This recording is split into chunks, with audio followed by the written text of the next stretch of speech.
Hi hello my dear viewers, ನಾನು ನಿಮ್ಮ A1 resource for educate channel ವತಿಯಿಂದ ಸ್ವಾಗತವನ್ನ ಕೋರ್ತಾ ಈ ಒಂದು ತರಗತಿಯನ್ನ ಪ್ರಾರಂಭಿಸ್ತಾ ಇದ್ದೀನಿ.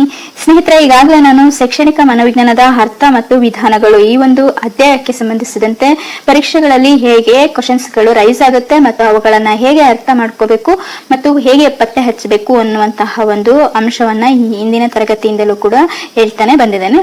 ಸೊ ಈ ಒಂದು ತರಗತಿ ಅದರ ಒಂದು ಮುಂದುವರೆದ ಭಾಗವಾಗಿದ್ದು, ಈ ಒಂದು ತರಗತಿಯಲ್ಲಿ 50ನೇ ಕ್ವಶನ್ ಇಂದ ಉಳಿದಿರ್ತಕ್ಕಂಥ ಕ್ವಶನ್ ಗಳನ್ನ ನಾನು ಅನಲೈಸ್ ಮಾಡ್ತಾ ಹೋಗ್ತೀನಿ. ಸ್ನೇಹಿತರೆ, ಇಲ್ಲಿ ಮೊದಲನೇ ಕ್ವಶನ್ ಬಂದ್ಬಿಟ್ಟು, ಆತ್ಮ ಎಂಬುದು ಗ್ರೀಕ್ ನ ಈ ಕೆಳಗಿನ ಶಬ್ದದಿಂದ ಉತ್ಪತ್ತಿ ಹೊಂದಿದೆ ಅಂತ ಹೇಳ್ಬಿಟ್ಟು, ಸೈಖೆ, ಸೋಲೋಸ್, ಸೊಸೈಟೀಸ್ ಯಾವುದು ಅಲ್ಲ ಅಂತೇಳಿ. ಶೈಕ್ಷಣಿಕ ಮನೋವಿಜ್ಞಾನ ಅನ್ನುವಂತಹ ಒಂದು ಪದವು ಇಂಗ್ಲಿಷ್ ಭಾಷೆಯ ಸೈಕಾಲಜಿ ಎನ್ನುವಂತಹ ಒಂದು ಪದದಿಂದ ಅನುವಾದ ಆಗಿರುತ್ತೆ. ಸೈಕಾಲಜಿ ಅನ್ನುವಂತಹ ಪದವು ಗ್ರೀಕ್ ಭಾಷೆಯ ಸೈಕೆ ಮತ್ತು ಲೋಗೋಸ್ ಎನ್ನುವಂತಹ ಎರಡು ಶಬ್ದಗಳಿಂದ ಉತ್ಪತ್ತಿಯಾಗಿರುತ್ತೆ.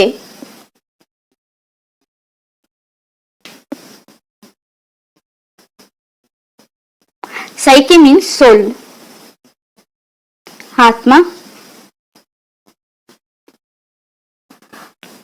Logos means study, ಅಂದ್ರೆ ಅಭ್ಯಸಿಸು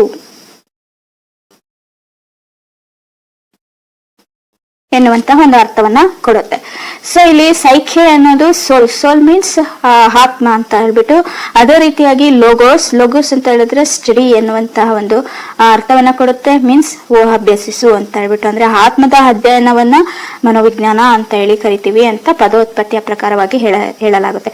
ಸ್ನೇಹಿತರೆ, ಈ ಒಂದು ವಿಚಾರಕ್ಕೆ ಸಂಬಂಧಿಸಿದಂತೆ ಆತ್ಮಶಾಸ್ತ್ರ ಅನ್ನುವಂತಹ ಅಂಶವನ್ನ, ಅಂದ್ರೆ ಆತ್ಮಶಾಸ್ತ್ರ ಅಂತ ಹೇಳಿ, ಅಂದ್ರೆ ಮನೋವಿಜ್ಞಾನವನ್ನ ಆತ್ಮಶಾಸ್ತ್ರ ಅಂತ ಹೇಳ್ಬಿಟ್ಟು ಹೇಳಿದವರು ಪ್ಲೇಟೋ ಮತ್ತೆ ಅರಿಸ್ಟಾಟಲ್, ಸಾಕ್ರಟಿಸ್. ಅದೇ ರೀತಿಯಾಗಿ ಮನಸ್ಸಿನ ಶಾಸ್ತ್ರ ಅಂತ ಹೇಳಿದವರು ಡಾಂಟೆ. ಇನ್ನು ಪ್ರಜ್ಞಾಶಾಸ್ತ್ರ ಅಂತ ಹೇಳಿದವರು ವಿಲಿಯಂ ಜೇಮ್ಸ್ AB ಟಿಶ್ನರ್. ಇನ್ನು ವರ್ತನ ಶಾಸ್ತ್ರ ಅಂತ ಹೇಳಿದವರು ನಿಮಗೆ ಈಗಾಗಲೇ ಗೊತ್ತಿರೋ ಹಾಗೆ ವ್ಯಾಟ್ಸನ್, JB ವ್ಯಾಟ್ಸನ್ ರವರು ವರ್ತನ ಶಾಸ್ತ್ರ ಅಂತ ಹೇಳಿದ್ದಾರೆ. ಈಗ ಅದನ್ನ ಹೇಳಿದ್ನಲ್ಲ, ವುಡ್ಸ್ವರ್ತ್ ರವರು ಹೇಳಿರುವ ಒಂದು ಹೇಳಿಕೆ, ಮೊದಲು ಆತ್ಮವನ್ನು ಕಳೆದುಕೊಂಡಿತ್ತು, ನಂತರ ಮನಸ್ಸನ್ನು ಕಳೆದುಕೊಂಡಿತ್ತು, ಅನಂತರ ಪ್ರಜ್ಞೆಯನ್ನು ಕಳೆದುಕೊಂಡು ಈಗ ವರ್ತನೆಯಲ್ಲಿ ನಡೀತಾ ಇದೆ ಅಂತ ಹೇಳ್ಬಿಟ್ಟು ಹೇಳಿದ್ದಾರೆ. ಆ ಒಂದು ವ್ಯಾಖ್ಯಾನ ಇಲ್ಲಿ ನೆನಪಿಗೆ ಬರುತ್ತೆ. ಇನ್ನು 52ನೇ ಕ್ವಶನ್ ಬಂದ್ಬಿಟ್ಟು, ಹರ್ಮಾನ್ ಎಬ್ಬಿಂಗ್ಹಾಸನು ಈ ಕೆಳಗಿನ ದೇಶದವನು ಅಂತ ಹೇಳ್ಬಿಟ್ಟು, ಇದು 3ನೇ ಸಾರಿ ರಿಪಿಟೇಷನ್ ಆಗ್ತಾ ಇರೋ ಕ್ವಶನ್. ಫ್ರಾನ್ಸ್, ಇಂಗ್ಲೆಂಡ್, ಜರ್ಮನಿ ಮತ್ತು ಜಪಾನ್. ಅಂದ್ರೆ ಎಬ್ಬಿಂಗ್ಹಾಸ್ ಅವರನ್ನ ನಾವು ಮರ್ತ್ ಬಿಡ್ತೀವಿ ಅಂತ ಹೇಳ್ಬಿಟ್ಟು ಪದೇ ಪದೇ ಅವರು ಜರ್ಮನ್ ದೇಶದವರು ಅಂತೇಳಿ ನೆನಪು ಮಾಡ್ಕೊಳ್ಳಿಕ್ಕೆ ಬರ್ತಾ ಇದ್ದಾರೆ. ಮೀನ್ಸ್ ಇವರು ಜರ್ಮನ್ ದೇಶದವರು. ಇನ್ನು ಉತ್ಕ್ರಾಂತಿ ಸಿದ್ಧಾಂತವು ವಿಸ್ತೃತವಾಗಿ ಈ ಕೆಳಗಿನ ಸಿದ್ಧಾಂತಗಳಿಂದ ಹೇಳಲ್ಪಟ್ಟಿದೆ ಅಂತ ಹೇಳ್ಬಿಟ್ಟು ಆಪ್ಷನ್ಗಳು ಹೀಗಿವೆ: ಡಾರ್ವಿನ್ ಜೀವ ವಿಕಾಸ ಸಿದ್ಧಾಂತ, ಪ್ಲೇಟೋನ ರಿಪಬ್ಲಿಕ್, ಲೆಮಾರ್ಕನ್ ಉಪಯೋಗ ಮತ್ತು ಅನುಪಯೋಗ ಸಿದ್ಧಾಂತ ಯಾವುದೂ ಅಲ್ಲ ಅಂತ ಹೇಳ್ಬಿಟ್ಟು ಫ್ರೆಂಡ್ಸ್, ಇಲ್ಲಿ ಮೊದಲನೇದು ಆನ್ಸರ್ ರೈಟ್ ಆಗಿರುತ್ತೆ. ಇನ್ನು 54 ಮೀನ್ಸ್ 54ನೇ ಕ್ವಶನ್ ಬಂದ್ಬಿಟ್ಟು, ವ್ಯಕ್ತಿಯೊಬ್ಬನ ಪೂರ್ವ ವಿಚಾರ ತಿಳಿಯಲು ಈ ಕೆಳಗಿನ ಪದ್ಧತಿಯು ಸೂಕ್ತವಾಗಿದೆ ಅಂತ ಹೇಳ್ಬಿಟ್ಟು, ಚಿಕಿತ್ಸಾ ಪದ್ಧತಿ, ಪ್ರಾಯೋಗಿಕ ಪದ್ಧತಿ, ವ್ಯಕ್ತಿಯ ಅಧ್ಯಯನ, ಅವಲೋಕನ ವಿಧಾನ. ಈಗಾಗಲೇ ನಾನು ಇದನ್ನ ಫಸ್ಟ್ನೇ ಕ್ಲಾಸ್ ನಲ್ಲಿ ನಿಮಗೆ ಸಂಪೂರ್ಣವಾಗಿ ತಿಳಿಸ್ಕೊಟ್ಟಿದ್ದೀನಿ. ಮೀನ್ಸ್ ಯಾವುದೇ ಒಬ್ಬ ತೊಂದರೆಗೆ ಒಳಗಾಗಿರ್ತಕ್ಕಂತಹ ವ್ಯಕ್ತಿ, ಆ ವ್ಯಕ್ತಿಯನ್ನ ಅಥವಾ ಬಾಲಾಪರಾಧಿ ಅಥವಾ ಒಂದು ಸಮಸ್ಯಾತ್ಮಕ ವ್ಯಕ್ತಿಯನ್ನ ನಾವು ಅಧ್ಯಯನಕ್ಕೆ ತೆಗೆದುಕೊಂಡಾಗ ಅವನ ಪೂರ್ವ ವಿಚಾರಗಳನ್ನೆಲ್ಲವನ್ನ, ಮೀನ್ಸ್ ಅವನ ವ್ಯಕ್ತಿತ್ವದ ಹಿಂದಿನ ವ್ಯಕ್ತಿತ್ವದ ಏನೇನಿದೆ ವಿಚಾರಗಳು, ಅವುಗಳನ್ನೆಲ್ಲ ಕಲೆ ಹಾಕಿ ಅವುಗಳ ಮೇಲೆ ಅಧ್ಯಯನ ನಡೆಸಿ ಅವನಿಗೆ ಸೂಕ್ತವಾದಂತಹ ಒಂದು ಪರಿಹಾರವನ್ನ ಕಂಡುಹಿಡಿಯುವಂತಹ ವಿಧಾನ ಅಂತ ಹೇಳಿದ್ರೆ ವ್ಯಕ್ತಿ ಅಧ್ಯಯನ ಅಥವಾ ಚಿಕಿತ್ಸಾ ವಿಧಾನ. ಆದ್ರಿಂದ ಇವೆರಡು ಕೂಡ ಇದಕ್ಕೆ ಆನ್ಸರ್ ಆಗುತ್ತೆ. ಇನ್ನು ಮನೋವಿಜ್ಞಾನದ ಜನಕ ಅಂತ ಹೇಳ್ಬಿಟ್ಟು ಯಾರನ್ನ ಕರಿತೀವಿ ಅಂತ ಹೇಳ್ಬಿಟ್ಟು 4 ಆಪ್ಷನ್ ಕೊಟ್ಟಿದ್ದಾರೆ: JB Watson, Sigmund Freud, Wilhelm Wundt, Skinner. ಮನೋವಿಜ್ಞಾನದ ಜನಕ ಅಂತ ಹೇಳ್ಬಿಟ್ಟು ವಿಲ್ಹೆಲ್ಮ್ ಹುಂಟ್ ರವರನ್ನ ಕರೆಯಲಾಗುತ್ತೆ. ಯಾಕಂತ ಹೇಳಿದ್ರೆ ಇವರು ಪ್ರಾಯೋಗಿಕ ವಿಧಾನದ ಪಿತಾಮಹ ಅಂತಾನೂ ಕೂಡ ಕರೀತಾರೆ. ಮನೋವಿಜ್ಞಾನದ ಪ್ರಾಯೋಗಿಕ ವಿಧಾನದ ಪಿತಾಮಹ ಅಂತಾನೂ ಕೂಡ ಇವರಿಗೆ ಕರೆದ್ಬಿಟ್ಟು, ಅಂದ್ರೆ ಪ್ರಯೋಗಾಲಯನ್ನ ಸ್ಥಾಪಿಸುವುದರ ಮೂಲಕವಾಗಿ ಮನೋವಿಜ್ಞಾನಕ್ಕೆ ಇವರು ವಿಜ್ಞಾನದ ಒಂದು ಸ್ಥಾನಮಾನವನ್ನ ಮನೋವಿಜ್ಞಾನಕ್ಕೆ ತಂದುಕೊಟ್ಟಂತಹ ಅವರಾಗಿರ್ತಾರೆ. ಇನ್ನು JB ವ್ಯಾಟ್ಸನ್ ರವರು ವರ್ತನವಾದದ ಸಂಸ್ಥಾಪಕರು, ಇನ್ನು ಸಿಗ್ಮಂಡ್ ಫ್ರಾಯ್ಡ್ ರವರು ಮನೋವಿಶ್ಲೇಷಣಾ ಪಂಥದ ಸಂಸ್ಥಾಪಕರು, ಇನ್ನು ಸ್ಕಿನ್ನರ್ ರವರು ವರ್ತನವಾದಕ್ಕೆ ಸಂಬಂಧಪಟ್ಟಂತಹ ಮನೋವಿಜ್ಞಾನಿಗಳಾಗಿರ್ತಾರೆ. ಇನ್ನು ಮನೋಚಿಕಿತ್ಸಾ ವಿಧಾನವು ಈ ಕೆಳಗಿನವರಿಂದ ಆರಂಭಿಸಲ್ಪಟ್ಟಿತು ಅಂತ ಹೇಳ್ಬಿಟ್ಟು ಕೇಳಿದರೆ ಇಲ್ಲಿ 4 ಆಪ್ಷನ್ ಅನ್ನ ಕೊಟ್ಟಿದ್ದಾರೆ ನೋಡಿ: Thorndike, Carling means Jung, Sigmund Freud ಮತ್ತು ಸ್ಕಿನ್ನರ್ ಅಂತ ಹೇಳ್ಬಿಟ್ಟು. ಇಲ್ಲಿ ಚಿಕಿತ್ಸಾ ವಿಧಾನವು ಸ್ಕಿನ್ನರ್, ಇವನ್ನ ಆರಂಭಿಸಿದವರು ಸ್ಕಿನ್ನರ್ ಅವರಾಗಿರ್ತಾರೆ. ಇನ್ನು ಮನೋವಿಜ್ಞಾನದ ಈ ಕೆಳಗಿನ ಮತ್ತೆ ಇನ್ನು ಒಂದು ಶೈಕ್ಷಣಿಕ ಮನೋವಿಜ್ಞಾನದ ಆಧುನಿಕ ಶೈಕ್ಷಣಿಕ ಮನೋವಿಜ್ಞಾನದ ಪಿತಾಮಹ ಯಾರು ಅಂತ ಹೇಳಿದ್ರೆ ಥಾರ್ನ್ಡೈಕ್ ಅವರು ಆಗ್ತಾರೆ. ನೆನಪಲ್ಲಿ ಇಟ್ಕೊಳ್ಳಿ, ಶೈಕ್ಷಣಿಕ ಮನೋವಿಜ್ಞಾನದ ಜನಕ ಹೂಂಟ್ ಆದ್ರೆ ಆಧುನಿಕ ಶೈಕ್ಷಣಿಕ ಮನೋವಿಜ್ಞಾನದ ಪಿತಾಮಹ ಥಾರ್ನ್ಡೈಕ್. ಇನ್ನು 57ನೇ ಕ್ವಶನ್ ಬಂದ್ಬಿಟ್ಟು ಮನೋವಿಜ್ಞಾನದ ಈ ಕೆಳಗಿನ ಯಾವ ಶಾಖೆಯು ಮಾನಸಿಕ ಅಸಮತೋಲನವನ್ನು ಗುರುತಿಸುತ್ತದೆ ಅಂತ ಹೇಳ್ಬಿಟ್ಟು ಸಲಹಾ ಮನೋವಿಜ್ಞಾನ, ಶೈಕ್ಷಣಿಕ ಮನೋವಿಜ್ಞಾನ, ಸಾಮಾನ್ಯ ಮನೋವಿಜ್ಞಾನ, ಚಿಕಿತ್ಸಾ ಮನೋವಿಜ್ಞಾನ ಅಂತ ಹೇಳಿ 4 ಆಪ್ಷನ್ ಕೊಟ್ಟಿದ್ದಾರೆ. ಇಲ್ಲಿ ಮಾನಸಿಕ ಅಪಸಮತೋಲನವನ್ನ ಕಂಡುಹಿಡಿಯುವಂಥದ್ದು ಅಥವಾ ಗುರುತಿಸುವಂಥದ್ದು ಅಂತ ಹೇಳಿದ್ರೆ ಚಿಕಿತ್ಸಾ ಮನೋವಿಜ್ಞಾನ ಆಗಿರುತ್ತೆ. ಸೊ ಹಾಗಾಗಿ ಇದು ಚಿಕಿತ್ಸಾ ಮನೋವಿಜ್ಞಾನ ಸರಿಯಾದಂತಹ ಉತ್ತರ. ಇನ್ನು ಕೈಗಾರಿಕೆ ಮತ್ತು ಸಂಘಟನಾ ಮನೋವಿಜ್ಞಾನವು ಕೈಗಾರಿಕೆಯ ಮೇಲೆ ಅನ್ವಯ ಮಾಡಿದ ಮನೋವಿಜ್ಞಾನವಾಗಿದೆ ಅಂತ. ಹೌದು, ಕರೆಕ್ಟ್, ಇದು ಸರಿಯಾದಂತಹ ಉತ್ತರ ಅಂದ್ರೆ ಎ ಆಗಿರುತ್ತೆ. ಪಕ್ಕದ ಮನೆಯವರ ವರ್ತನಾ ಸಮಸ್ಯೆಗಳನ್ನ ಬಗೆಹರಿಸುವ ಈ ಕೆಳಗಿನ ಮನೋವಿಜ್ಞಾನದ ವ್ಯಾಪ್ತಿಯೊಳಗೆ ಇರುತ್ತದೆ ಅಂತ ಹೇಳ್ಬಿಟ್ಟು 4 ಆಪ್ಷನ್ ಕೊಟ್ಟಿದ್ದಾರೆ. ಸಮುದಾಯ ಮನೋವಿಜ್ಞಾನ, ನೆರೆ ಮನೆ ಮನೋವಿಜ್ಞಾನ, ತಳಿ ಮನೋವಿಜ್ಞಾನ, ವಿಕಾಸ ಮನೋವಿಜ್ಞಾನ. ಸಮುದಾಯಕ್ಕೆ ಸಂಬಂಧಪಟ್ಟಂತಹದ್ದಾಗಿರೋದ್ರಿಂದ ನೆರೆಮನೆಯವರ ಒಂದು ವರ್ತನಾ ಸಮಸ್ಯೆಗಳನ್ನ ಬಗೆಹರಿಸಲು ಯಾವುದು ಅಂದ್ರೆ ಸಮುದಾಯದ ಒಳಗಡೆ ಇರ್ತಕ್ಕಂಥವರ ಒಂದು ವರ್ತನೆಗಳನ್ನ ವೀಕ್ಷಣೆ ಮಾಡಬೇಕಾಗುತ್ತೆ. ಅದಕ್ಕೆ ತಕ್ಕದಾದಂತಹ ಒಂದು ಪರಿಹಾರಗಳನ್ನ ಕಂಡುಹಿಡ್ಕೋಬೇಕಾಗುತ್ತೆ. ಸೊ ಹಾಗಾಗಿ ಇಲ್ಲಿ ಸಮುದಾಯದ ಮನೋವಿಜ್ಞಾನಕ್ಕೆ ಸಂಬಂಧಪಟ್ಟಿದ್ದಾಗಿರುತ್ತೆ. ಇನ್ನು ಜಾನ್ ಡ್ಯೂಯಿ ಈ ಕೆಳಗಿನ ಮನೋವಿಜ್ಞಾನದ ಶಾಖೆಗೆ ಸಂಬಂಧಿಸಿದವರು ಅಂತ ಬಿಟ್ಟು ಕಾರ್ಯನಿರ್ವಹಣಾ, ಸಮಗ್ರ ಮನೋವಿಶ್ಲೇಷಣಾ, ವರ್ತನ ಅಂತ. ಜಾನ್ ಡ್ಯೂಯಿ ರವರು ಕ್ರಿಯಾಪಂಥಕ್ಕೆ ಸೇರಿದಂತಹವರಾಗಿದ್ದು, ಈಗ ನಾನು ಆಗ್ಲೇ ಹೇಳಿದೀನಿ ಇಲ್ಲಿ ಜಾನ್ ಡ್ಯೂಯಿ ರವರು ಬರ್ತಾರೆ. ಮೀನ್ಸ್ ಕ್ರಿಯಾಪಂಥದ ಒಂದು ಪ್ರಮುಖವಾದಂತಹ ಅಂಶ ಆಗಿರುತ್ತೆ. ಇನ್ನು ಸಮಗ್ರ ಅಂತ ಹೇಳಿದ್ರೆ ಸಮಗ್ರ ಕಲಿಕಾ ಅಂಶ ಸಂಬಂಧಪಟ್ಟ ಹಾಗೆ ಹೇಳೋದಾದ್ರೆ ಬಂಡೂರವರಿಗೆ ಸಂಬಂಧಪಟ್ಟಿರುತ್ತೆ. ಅದೇ ರೀತಿಯಾಗಿ ಮನೋವಿಶ್ಲೇಷಣಾ ಅಂಶವು ಸಿಗ್ಮಂಡ್ ಫ್ರಾಯ್ಡ್ ರವರಿಗೆ ಸಂಬಂಧಿಸಿದ್ರೆ ವರ್ತನ ಅನ್ನುವಂತಹ ಒಂದು ಪದ ಮತ್ತು ವಿಷಯವು JB ವ್ಯಾಟ್ಸನ್ ರವರಿಗೆ ಸಂಬಂಧಿಸಿರುತ್ತೆ. ಇನ್ನು ಮುಂದುವರೆದು ಹೇಳೋದಾದ್ರೆ ವರ್ತನ ಅಪಸಮಂಜಸತೆಗಳೆಂದರೆ ಅಂತ ಬಿಟ್ಟು ಅಂದ್ರೆ ವರ್ತನ ಅಪಸಮಂಜಸತೆಗಳಂತ ಹೇಳಿದ್ರೆ ಏನು? ಮನೋ ಸಮಸ್ಯೆಗಳನ್ನ ಅಥವಾ ನರವ್ಯೂಹದ ಸಮಸ್ಯೆಗಳನ್ನ, ವಸ್ತುಸ್ಥಿತಿ ಸಮಸ್ಯೆಗಳನ್ನ, ಇಲ್ಲ ಸಂಯೋಗಾತ್ಮಕ ಅಪಘಾತನ ಅಂತ ಹೇಳ್ಬಿಟ್ಟು ಕೇಳಿದರೆ ಇಲ್ಲಿ ವರ್ತನ ಅಪಸಮಂಜಸತೆಗಳಂತ ಹೇಳಿದ್ರೆ ನರವ್ಯೂಹದ ಸಮಸ್ಯೆಗಳು ಅಂತ ಹೇಳ್ಬೋದು. ಇನ್ನು ಸಾಮಾನ್ಯ ಮತ್ತು ನೈಸರ್ಗಿಕ ಸ್ಥಿತಿ ಎಂದರೆ ನಿಯಂತ್ರಿತ ಚರಾಂಶಗಳು, ಅವಲಂಬಿತ ಚರಾಂಶಗಳು, ಸ್ವತಂತ್ರ ಚರಾಂಶಗಳು ಮತ್ತು ಯಾವುದೂ ಅಲ್ಲ ಅಂತ ಬಿಟ್ಟು ಇಲ್ಲಿ ಸಾಮಾನ್ಯ ಸ್ಥಿತಿ ಅಥವಾ ಮತ್ತು ನೈಸರ್ಗಿಕ ಸ್ಥಿತಿಯಲ್ಲಿ ಇರುವಂತಹದ್ದು ಪ್ರಾಯೋಗಿಕ ವಿಧಾನದಲ್ಲಿ ಅಂತ ಹೇಳಿದ್ರೆ ಅದು ನಿಯಂತ್ರಿತ ಚರಾಂಶಗಳಾಗಿರುತ್ತೆ. ಯಾಕಂತ ಹೇಳಿದ್ರೆ ಇಲ್ಲಿ ನೈಸರ್ಗಿಕವಾಗಿ ಇರುವಂತಹದ್ದು ನಿಯಂತ್ರಿತ ಚರಾಂಶ ಆಗಿರೋದ್ರಿಂದ ಇಲ್ಲಿ ಉಳಿದಿರ್ತಕ್ಕಂಥದ್ದು ಮೀನ್ಸ್ ಅವಲಂಬಿತ ಚರಾಂಶ ಅಂತ ಹೇಳಿದ್ರೆ ಅಲ್ಲಿ ಬದಲಾವಣೆಗೆ ಒಳಪಡುವಂತದ್ದಾಗಿರುತ್ತೆ. ಇನ್ನು ಸ್ವತಂತ್ರ ಚರಾಂಶ ಅಂತ ಹೇಳಿದ್ರೆ ಬದಲಾವಣೆಯನ್ನ ಮಾಡುವಂತಹ ಚರಾಂಶ ಆಗಿರುತ್ತೆ. ನಿಯಂತ್ರಿತ ಚರಾಂಶ ಮಾತ್ರ ಸಾಮಾನ್ಯವಾಗಿ ನೈಸರ್ಗಿಕ ಸ್ಥಿತಿಯಲ್ಲಿಯೇ ಯಾವುದೇ ರೀತಿಯಾದಂತಹ ಬದಲಾವಣೆಗೂ ಒಳಪಡದೆ ಏನೂ ಆಗದೆ ನ್ಯಾಚುರಲ್ ಆಗಿ ಹಾಗೆ ಇರುತ್ತೆ. ಸೊ ಹಾಗಾಗಿ ಇದಕ್ಕೆ ಆನ್ಸರ್ ಆಗಿರುತ್ತೆ. ಕೆಳಗಿನವುಗಳನ್ನು ಹೊಂದಿಸಿ ಬರೆಯಿರಿ ಅಂತ ಹೇಳ್ಬಿಟ್ಟು 4 ಆಪ್ಷನ್ 4 ಇದನ್ನ ಕೊಟ್ಟಿದ್ದಾರೆ ಲಿಸ್ಟ್ ಗಳನ್ನ. ಅವುಗಳನ್ನ ಒಂದು ಲಿಸ್ಟ್ ಇಂದ ಇನ್ನೊಂದು ಲಿಸ್ಟ್ ಅಲ್ಲಿರುವಂತಹ ಅಂಶಗಳಿಗೆ ಜೋಡಣೆ ಮಾಡಬೇಕು. ರಚನಾ ಮನೋವಿಜ್ಞಾನ ಮೀನ್ಸ್ ರಚನಾ ಮನೋವಿಜ್ಞಾನಕ್ಕೆ ಸಂಬಂಧಿಸಿದವರು ಮತ್ತು ಕಾರ್ಯನಿರ್ವಹಣಾ ಪಂಥಕ್ಕೆ ಸಂಬಂಧಿಸಿದವರು, ಮನೋವಿಶ್ಲೇಷಣಾ ಪಂಥಕ್ಕೆ ಸಂಬಂಧಿಸಿದವರು, ವರ್ತನಾ ವಿಜ್ಞಾನಕ್ಕೆ ಸಂಬಂಧಿಸಿದವರು. ಸ್ನೇಹಿತರೆ, ನಾನು ಇಲ್ಲಿ ಇನ್ನೊಂದು ಟ್ರಿಕ್ ಅನ್ನ ಹೇಳ್ಕೊಡೋದಕ್ಕೆ ಇಷ್ಟಪಡ್ತೇನೆ. ನಿಮಗೆ ಈಗ ಇದರಲ್ಲಿ 4ರಲ್ಲಿ ಯಾವ್ದಾದ್ರು 2 ಗೊತ್ತಿದೆ ಅಂತ ತಿಳ್ಕೊಳ್ಳಿ. ಫಾರ್ ಎಕ್ಸಾಂಪಲ್ ಮನೋವಿಶ್ಲೇಷಣಾ ಪಂಥ ಸಿಗ್ಮಂಡ್ ಫ್ರಾಯ್ಡ್ ಒಬ್ರು ಗೊತ್ತಿರ್ತಾರೆ, ಇನ್ನೊಬ್ರು ವರ್ತನಾ ವಿಜ್ಞಾನಕ್ಕೆ ಸಂಬಂಧಪಟ್ಟವರು ಅಷ್ಟೇ ಗೊತ್ತಿರ್ತಾರೆ. ಇನ್ನು ಮಿಕ್ಕಿದವ್ರು ಯಾರನ್ನು ಕೂಡ ಗೊತ್ತಿಲ್ಲ ಅಂತ ಅಂದವಾಗ ನಾವಲ್ಲಿ ಉಳಿದಿರ್ತಕ್ಕಂಥದ್ದನ್ನ ಈ ರೀತಿ ಹಾಕ್ಬೇಕು. ನೋಡಿ, ವರ್ತನಾ ವಿಧಾನ ಅಂತ ಹೇಳಿ ನೋಡೋದಾದ್ರೆ ಪಾವ್ಲೋವ್ ಅವರು ವರ್ತನಾ ವಿಧಾನಕ್ಕೆ ಸಂಬಂಧಿಸಿದವರು. ಅದೇ ರೀತಿಯಾಗಿ ರಚನಾ ವಿಧಾನಕ್ಕೆ ಸಂಬಂಧಿಸಿದವರು ಅಂದ್ರೆ ಇಬ್ಬರೇ ಇರೋದು, ವಿಲ್ಹೆಲ್ಮ್ ಹೂಂಟ್ ಮತ್ತೆ ಹೇಬಿ ಟಿಶ್ನರ್. ಅದ್ರಲ್ಲ ಟಿಶ್ನರ್ ಇಲ್ಲ, ಹೂಂಟ್ ರವರು ಇದ್ದಾರೆ. ಅದೇ ರೀತಿಯಾಗಿ ಉಳಿದಿದ್ದು ಕಾರ್ಯನಿರ್ವಹಣಾ ಪಂಥ ಅಂತ ಹೇಳಿದ್ರೆ ಇನ್ನೇನು ಮನೋವಿಶ್ಲೇಷಣಾ ಪಂಥ ಅಂತ ಹೇಳಿದ್ರೆ ಸಿಗ್ಮಂಡ್ ಫ್ರಾಯ್ಡ್, ಕಾರ್ಯನಿರ್ವಹಣಾ ಪಂಥ ಉಳಿದಿರೋದು ವಿಲಿಯಂ ಜೇಮ್ಸ್. ಸೊ ಈ ರೀತಿಯಾಗಿ ನಾವು ಇದನ್ನ ಒಂದು ಟ್ರಿಕ್ ಅನ್ನ ಯೂಸ್ ಮಾಡೋದ್ರ ಮೂಲಕವಾಗಿ ಒಂದು ಫೈಂಡ್ ಅನ್ನ ಮಾಡ್ಬೋದು. ಈಗ ನೋಡಿ, ಇದಕ್ಕೆ ಆನ್ಸರ್ ಬಂದ್ಬಿಟ್ಟು ಹೀ ಆಗಿರುತ್ತೆ. ಸೊ ಈ ಒಂದು ಪದ್ಧತಿಯಲ್ಲಿ ಮಾನಸಿಕ ಪ್ರಕ್ರಿಯೆಯು ನಡೆಯುವಂತೆ ಮಾಡಲಾಗುತ್ತದೆ ಅಂತ ಹೇಳ್ಬಿಟ್ಟು, ಅಂದ್ರೆ ಈ ಅವಲೋಕನ ಪದ್ಧತಿ, ಚಿಕಿತ್ಸಾ ಪದ್ಧತಿ, ಪ್ರಾಯೋಗಿಕ ಪದ್ಧತಿ, ಅಂತರವಲೋಕನ ಪದ್ಧತಿ. ಇಲ್ಲಿ ಮಾನಸಿಕ ಪ್ರಕ್ರಿಯೆ ನಡೆಯುವಂತಹ ಒಂದು ಕ್ರಿಯೆಯನ್ನ ಮಾಡುವಂತಹ, ಅಂದ್ರೆ ಮಾನಸಿಕ ಪ್ರಕ್ರಿಯೆಯು ನಡೆಯುವಂತೆ ಮಾಡುವುದು ಪ್ರಾಯೋಗಿಕ ವಿಧಾನ ಆಗಿರುತ್ತೆ, ಪ್ರಾಯೋಗಿಕ ಪದ್ಧತಿ ಆಗಿರುತ್ತೆ. ಇನ್ನು ಪ್ರಯೋಗವನ್ನು ಕೈಗೊಳ್ಳುವಲ್ಲಿನ ಪ್ರಥಮ ಹಂತ ಇದಾಗಿದೆ ಅಂತ, ಇದು ಆಲ್ರೆಡಿ ರಿಪಿಟೇಷನ್ ಕ್ವಶನ್, ಊಹೆಯನ್ನು ಅಥವಾ ಪ್ರಕಲ್ಪನೆಯನ್ನು ರಚಿಸೋದು. ಇನ್ನು 66ನೇ ಕ್ವಶನ್ ಬಂದ್ಬಿಟ್ಟು, ಪ್ರಥಮ ಮನೋವಿಜ್ಞಾನದ ಪ್ರಯೋಗಾಲಯವನ್ನು ಸ್ಥಾಪಿಸಿದವರು ವಿಲ್ಹೆಲ್ಮ್ ಹುಂಟ್ ರವರಾಗಿರ್ತಾರೆ. ಸ್ನೇಹಿತರೆ, ಇವರು ಜರ್ಮನ್ ಜಗತ್ತಿನ ಮೊಟ್ಟ ಮೊದಲ ಮನೋವಿಜ್ಞಾನದ ಪ್ರಯೋಗಾಲಯ ಜರ್ಮನಿಯ ಲಿಪ್ಸಿಕ್ ಅಂದ್ರೆ ಲಿಪ್ಸಿಕ್ ವಿಶ್ವವಿದ್ಯಾನಿಲಯದಲ್ಲಿ ಸ್ಥಾಪನೆ ಆಗುತ್ತೆ. ಅದು 1879ರಲ್ಲಿ. ಇನ್ನು 1883ರಲ್ಲಿ ಅಮೆರಿಕದಲ್ಲಿ ಮೊಟ್ಟ ಮೊದಲ ಬಾರಿಗೆ ಸ್ಟೆನ್ಲಿ ಹಾಲ್ ಮನೋವಿಜ್ಞಾನದ ಪ್ರಯೋಗಾಲಯವನ್ನ ಸ್ಥಾಪನೆ ಮಾಡ್ತಾರೆ.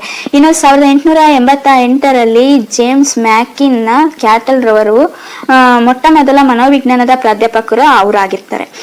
ಇನ್ನು 1900ರಲ್ಲಿ ಸಿಗ್ಮಂಡ್ ಫ್ರಾಯ್ಡ್ ರವರು ಮನೋವಿಶ್ಲೇಷಣಾ ವಿಧಾನವನ್ನ ಪರಿಚಯಿಸಿದ್ರೆ, 1905ರಲ್ಲಿ ಮೊಟ್ಟ ಮೊದಲ ಬಾರಿಗೆ ಆಲ್ಫ್ರೆಡ್ ಬೀನರ್ ಅವರು ಬುದ್ಧಿಶಕ್ತಿ ಪರೀಕ್ಷೆಯನ್ನ ಪರಿಚಯನ ಮಾಡ್ತಾರೆ. ಅದೇ ರೀತಿಯಾಗಿ 1913ರಲ್ಲಿ JB ವ್ಯಾಟ್ಸನ್ ರವರು ವರ್ತನವಾದವನ್ನ ಮಂಡಿಸ್ಬಿಟ್ಟು ವರ್ತನಶಾಸ್ತ್ರವನ್ನ ವ್ಯಾಖ್ಯಾನವನ್ನ ನೀಡ್ತಾರೆ. ಇನ್ನು ಮನೋವಿಜ್ಞಾನವು ಪ್ರಜ್ಞೆಯ ವಿಜ್ಞಾನವಾಗಿದೆ ಎಂದು ಹೇಳಿದ್ದು ಕ್ರಿಸ್ತಪೂರ್ವ 4ನೇ ಶತಮಾನ, ಪ್ರಸ್ತುತ ಮಧ್ಯ ಶತಮಾನ, ಹಿಂದಿನ ಮಧ್ಯ ಶತಮಾನ, ಪ್ರಸ್ತುತ ಆರಂಭಿಕ ಶತಮಾನ ಅಂತ ಹೇಳ್ಬಿಟ್ಟು ಕೇಳಿದ್ರೆ, ಇಲ್ಲಿ ಪ್ರಸ್ತುತ ಆರಂಭಿಕ ಶತಮಾನ ಆಗಿರುತ್ತೆ. ಇವರ ನಂತರದಲ್ಲಿ ಬಂದವರನ್ನೇ ವರ್ತನವಾದಿಗಳು. ಈಗ ಪ್ರಸ್ತುತ ಏನಿದೆ ಆ ಒಂದು ಕಾಲ, ಈಗ ಸ್ಟಿಲ್ ನಡೀತಾ ಇರೋದು ವರ್ತನ ಪಂಥದವರದು. ಸೈಕೆ ಎಂದರೆ ಡ್ಯಾಶ್, ಈಗ ಆಲ್ರೆಡಿ ಹೇಳಿದೀನಿ ನಾನು ಈ ಒಂದು ಕ್ವಶನ್ಗೆ ಆನ್ಸರು ಆತ್ಮ ಅಂತ ಹೇಳ್ಬಿಟ್ಟು. ಇನ್ನು ಪರ್ಸನ್ ಎಂಬುದು ಆಂಗ್ಲ ಪದವಾಗಿದೆ, ಲ್ಯಾಟಿನ್ ಪದವಾಗಿದೆ, ಜರ್ಮನ್ ಪದವಾಗಿದೆ, ಮತ್ತೆ ಫ್ರೆಂಚ್ ಪದವಾಗಿದೆ. ನೋಡಿ, ಪರ್ಸನ್ ಎಂಬುದು ಅಂತ ಕೇಳಿರೋದ್ರಿಂದ ಇಲ್ಲಿ ಪರ್ಸನ್ ಎಂಬುದು ಆಂಗ್ಲ ಪದವಾಗಿದೆ. ಇನ್ನು ಮನೋವಿಜ್ಞಾನವು ಈ ಕೆಳಗಿನ ಅಧ್ಯಯನವನ್ನು ಒಳಗೊಂಡಿರುತ್ತೆ. ಇದು ಕೂಡ ಆನ್ಸರ್ ಕ್ವಶನ್ ರಿಪೀಟ್ ಆಗಿದೆ. ಮನಸ್ಸು, ಆತ್ಮ, ವರ್ತನೆ ಮತ್ತೆ ಕಲಿಕೆ, ಇದು ವರ್ತನೆಯ ಒಳಗೊಂಡಿರುತ್ತೆ ಅಂತ ಹೇಳ್ಬೋದು. ಇನ್ನು ನೆಕ್ಸ್ಟ್ ಕ್ವಶನ್ ಬಂದ್ಬಿಟ್ಟು, ಪ್ರಾಯೋಗಿಕ ಮನೋವಿಜ್ಞಾನದ ಪ್ರಥಮ ಪ್ರಯೋಗಾಲಯವು ಎಲ್ಲಿ? ಲಿಪ್ಸಿಗ್ ನಲ್ಲಿ. ನಾನು ಈಗಾಗಲೇ ಹೇಳಿದೆ, ಜರ್ಮನಿಯ ಲಿಪ್ಸಿಗ್ ನಲ್ಲಿ ವಿಲಿಯಂ ಹುಂಟ್ ರವರು ಪ್ರಾರಂಭ ಮಾಡಿದ್ರು.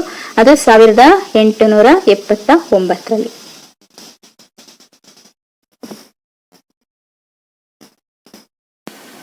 ಇಲ್ಲಿ ಅವಲೋಕನ ಮತ್ತು ಪ್ರಯೋಗಗಳ ಅವಶ್ಯವಿರುವುದು ಅಂತ ಹೇಳ್ಬಿಟ್ಟು ಕಲೆ, ವಿಜ್ಞಾನ, ತತ್ವಶಾಸ್ತ್ರ ಮತ್ತು ಇತಿಹಾಸದಲ್ಲಿ ಅಂತ ಕೇಳಿದರೆ ಸ್ನೇಹಿತರೆ, ಇಲ್ಲಿ ಅವಲೋಕನ ಮತ್ತು ಪ್ರಯೋಗಗಳು ಇಂಪಾರ್ಟೆಂಟ್ ಆಗಿರೋದು ವಿಜ್ಞಾನದಲ್ಲಿ ಮಾತ್ರ.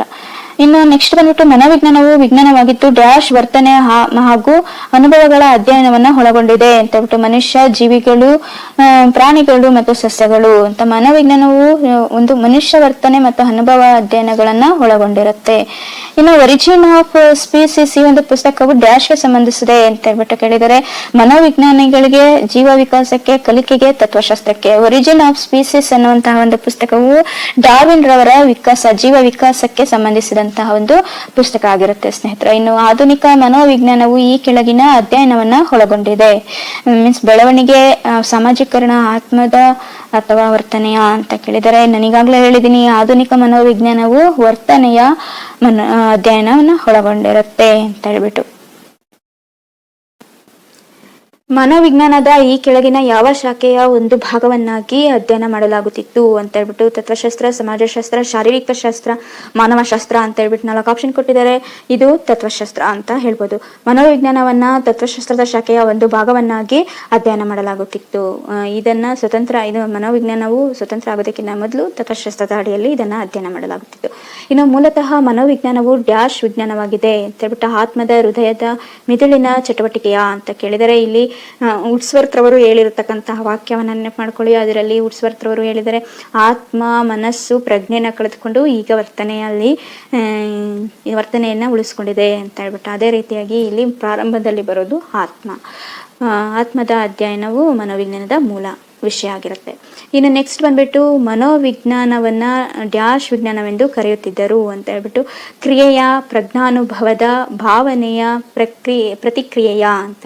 ಸೊ ಇಲ್ಲಿ ಮನೋವಿಜ್ಞಾನವನ್ನ ಪ್ರಜ್ಞಾನುಭವದ ವಿಜ್ಞಾನ ಅಂತ ಹೇಳ್ಬಿಟ್ಟು ಕರೆಯುತ್ತೇವೆ. ಅದೇ ರೀತಿಯಾಗಿ ಮನೋವಿಜ್ಞಾನದ ಉಗಮದ ಮೂಲ ಅಂತ ಕೇಳಿದರೆ, ನಾನು ಪದೋತ್ಪತ್ತಿಯಲ್ಲಿ ಹೇಳಿದ್ದೀನಿ, ಸೈಕೆ ಮತ್ತು ಲೋಗೋಸ್ ಅನ್ನುವಂಥ ಎರಡು ಪದಗಳು ಗ್ರೀಕ್ ಭಾಷೆಯದ್ದಾಗಿದ್ದು ಗ್ರೀಕ್ ನಿಂದಲೇ ಬಂದಂಥವುಗಳಾಗಿರ್ತವೆ. ಅಂದಮೇಲೆ ಮನೋವಿಜ್ಞಾನದ ಉಗಮನೂ ಕೂಡ ಗ್ರೀಕ್ ತತ್ವಶಾಸ್ತ್ರದ್ದೇ ಆಗಿದೆ ಅಂತ ಹೇಳ್ಬಹುದು. ಇನ್ನು ಆಧುನಿಕ ಮನೋವಿಜ್ಞಾನವು ಈ ಕೆಳಗಿನ ಯಾವುದನ್ನು ಚರ್ಚಿಸುತ್ತದೆ ಅಂತ ಹೇಳ್ಬಿಟ್ಟು 4 ಆಪ್ಷನ್ ಕೇಳಿದರೆ, ಪ್ರತ್ಯಕ್ಷ ಅನುಭವ, ವಿಕಾಸ, ವರ್ತನೆಯ ವೈಜ್ಞಾನಿಕ ಅಧ್ಯಯನ, ಸಾಮಾಜಿಕರಣ ಅಂತ ಹೇಳ್ಬಿಟ್ಟು. ಸೊ ಇಲ್ಲಿ ಆಧುನಿಕ ಮನೋವಿಜ್ಞಾನವು ವರ್ತನೆಯ ವೈಜ್ಞಾನಿಕ ಅಧ್ಯಯನವನ್ನ ನಡೆಸುತ್ತೆ ಅಂತ ಹೇಳ್ಬಿಟ್ಟು ಯಾರು ಹೇಳಿರೋದು? ವರ್ತನವಾದಿಗಳು ಹೇಳಿದ್ದಾರೆ. ಅದೇ ರೀತಿಯಾಗಿ ಮನೋವಿಜ್ಞಾನವೆಂದರೆ ಅಂತ ಹೇಳ್ಬಿಟ್ಟು 4 ಆಪ್ಷನ್ ಕೊಟ್ಟಿದ್ದಾರೆ ಸ್ನೇಹಿತರೆ. ಆತ್ಮದ ಅಧ್ಯಯನ, ವರ್ತನೆಯ ಅಧ್ಯಯನ, ಪ್ರಜ್ಞಾವಸ್ಥೆಯ ಅಧ್ಯಯನ, ಮನಸ್ಸಿನ ಅಧ್ಯಯನ ಅಂತ ಹೇಳ್ಬಿಟ್ಟು ಇಲ್ಲಿ ಮನೋವಿಜ್ಞಾನ ಅಂತ ಹೇಳಿದ್ರೆ ಇಲ್ಲಿ ಪ್ರತಿಯೊಂದು ಹಂತದಲ್ಲಿಯೂ ಕೂಡ ಒಂದೊಂದು ಅಧ್ಯಯನವನ್ನೇ ಮಾಡ್ಕೊಂಡು ಬಂದಿದೆ. ಈಗ ಪ್ರಸ್ತುತದಲ್ಲಿ ಇರೋದು ವರ್ತನೆಯ ಅಧ್ಯಯನ ಆಗಿರುತ್ತೆ. ಇನ್ನು ವ್ಯಾಟ್ಸನ್ ರವರ ಪ್ರಕಾರ ಹೇಳುವಂತೆ ಮನೋವಿಜ್ಞಾನವು ವರ್ತನೆಯ ಅಧ್ಯಯನ ಆಗಿರೋದನ್ನ ನಾವು ನೋಡಬಹುದು. ಅದು ತಪ್ಪು ಕೊಟ್ಟಿದ್ದಾರೆ ಅವೆರಡು ಆನ್ಸರ್ಸು. ಇನ್ನು 9ನೇ ಕ್ವಶನ್ ಬಂದ್ಬಿಟ್ಟು, ಮನೋವಿಜ್ಞಾನ ಮೊದಲು ತನ್ನ ಅರ್ಥದಲ್ಲಿ ಆತ್ಮವನ್ನು ಕಳೆದುಕೊಂಡಿತ್ತು, ನಂತರ ಅದರ ಮನಸ್ಸನ್ನು ಕಳೆದುಕೊಂಡಿತ್ತು, ಆದರೆ ಈಗ ಅದು ವರ್ತನೆಯನ್ನು ಉಳಿಸಿಕೊಂಡಿದೆ. ಈ ರೀತಿಯಾಗಿ ವಿಮರ್ಶಿಸಿದಂತಹ ಮನೋವಿಜ್ಞಾನಿ ಬಂದ್ಬಿಟ್ಟು ವುಡ್ಸ್ವರ್ತ್ ರವರು. ಇದು ರಿಪೀಟೆಡ್ ಕ್ವಶನ್ ಆಗಿದೆ, ನಾನು ಈಗಾಗಲೇ ಹೇಳಿದ್ದೀನಿ. ನೋಡಿ, ಮನೋವಿಜ್ಞಾನ ವ್ಯಾಖ್ಯೆಯಲ್ಲಿ ವರ್ತನೆ ಎಂಬ ಪದವನ್ನು ಈ ಕೆಳಗಿನ ಯಾವ ಅರ್ಥದಲ್ಲಿ ಬಳಸಲಾಗಿದೆ ಅಂತ ಕೇಳಿದರೆ, ಮನಸ್ಸು, ಆಲೋಚನೆಗಳು ಅಥವಾ ಭಾವನೆಗಳು ಬರೋದಿಲ್ಲ, ಯಾಕಂದರೆ ಅವು ಮನಸ್ಸಿನಲ್ಲಿಯೇ ಇರುತ್ತೆ, ಕಣ್ಣಿಗೆ ಕಾಣೋದಿಲ್ಲ. ಆಮೇಲೆ ವ್ಯಕ್ತಿಯ ಚಟುವಟಿಕೆಗಳು ಕಣ್ಣಿಗೆ ಕಾಣಿಸುತ್ತೆ, ಆದರೆ ಅದರ ಮೂಲ ಉದ್ದೇಶ ಅರ್ಥ ಆಗೋದಿಲ್ಲ. ಸೊ ಇದು ಕೂಡ ವರ್ತನೆ ಅನ್ನಿಸ್ಕೊಳ್ಳಲ್ಲ. ಅದೇ ರೀತಿಯಾಗಿ ಮಾನಸಿಕ ಪ್ರಕ್ರಿಯೆ ಇದು ಕೂಡ ವರ್ತನೆಯಲ್ಲಿ ಬಿಂಬಿತ ಆಗೋದಿಲ್ಲ, ಆದರೆ ವ್ಯಕ್ತಿಯ ಭಾವನೆಗಳು, ಮನೋಧೋರಣೆಗಳು, ಆಲೋಚನೆಗಳು ಮತ್ತು ಇತರ ಮಾನಸಿಕ ಪ್ರಕ್ರಿಯೆಗಳು ಏನಿವೆ ಅಲ್ವಾ, ಸೊ ಇವುಗಳು ವರ್ತನೆಯಲ್ಲಿ ಬಿಂಬಿತ ಆಗುತ್ತೆ. ಅದರಿಂದಾಗಿ D is A right answer ಅಂತ ಹೇಳ್ಬಹುದು. ಇನ್ನು ನೆಕ್ಸ್ಟ್ ಕ್ವಶನ್ ಬಂದ್ಬಿಟ್ಟು, ನಡವಳಿಕೆ ವಿಜ್ಞಾನವೆನಿಸಿಕೊಂಡಿರುವುದು ಅಂತೇಳಿ ಜೀವಶಾಸ್ತ್ರ, ಮನಃಶಾಸ್ತ್ರ, ಸಮಾಜಶಾಸ್ತ್ರ, ರಸಾಯನಶಾಸ್ತ್ರ ಅಂತ ಕೇಳಿದರೆ, ಇಲ್ಲಿ ನಡವಳಿಕೆ ಮೀನ್ಸ್ ವರ್ತನೆ, ಬಿಹೇವಿಯರ್. ಹಾಗಾಗಿ ಇಲ್ಲಿ ಬಿಹೇವಿಯರ್ಗೆ ಸಂಬಂಧಪಟ್ಟಿರೋದು ಜೀವಶಾಸ್ತ್ರನೂ ಆಗೋದಿಲ್ಲ, ಸಮಾಜಶಾಸ್ತ್ರನೂ ಆಗೋದಿಲ್ಲ, ರಸಾಯನಶಾಸ್ತ್ರನೂ ಆಗೋದಿಲ್ಲ. ಆಗೋದೇನಿದ್ರು ಮನಃಶಾಸ್ತ್ರ ಆಗಿರತ್ತೆ.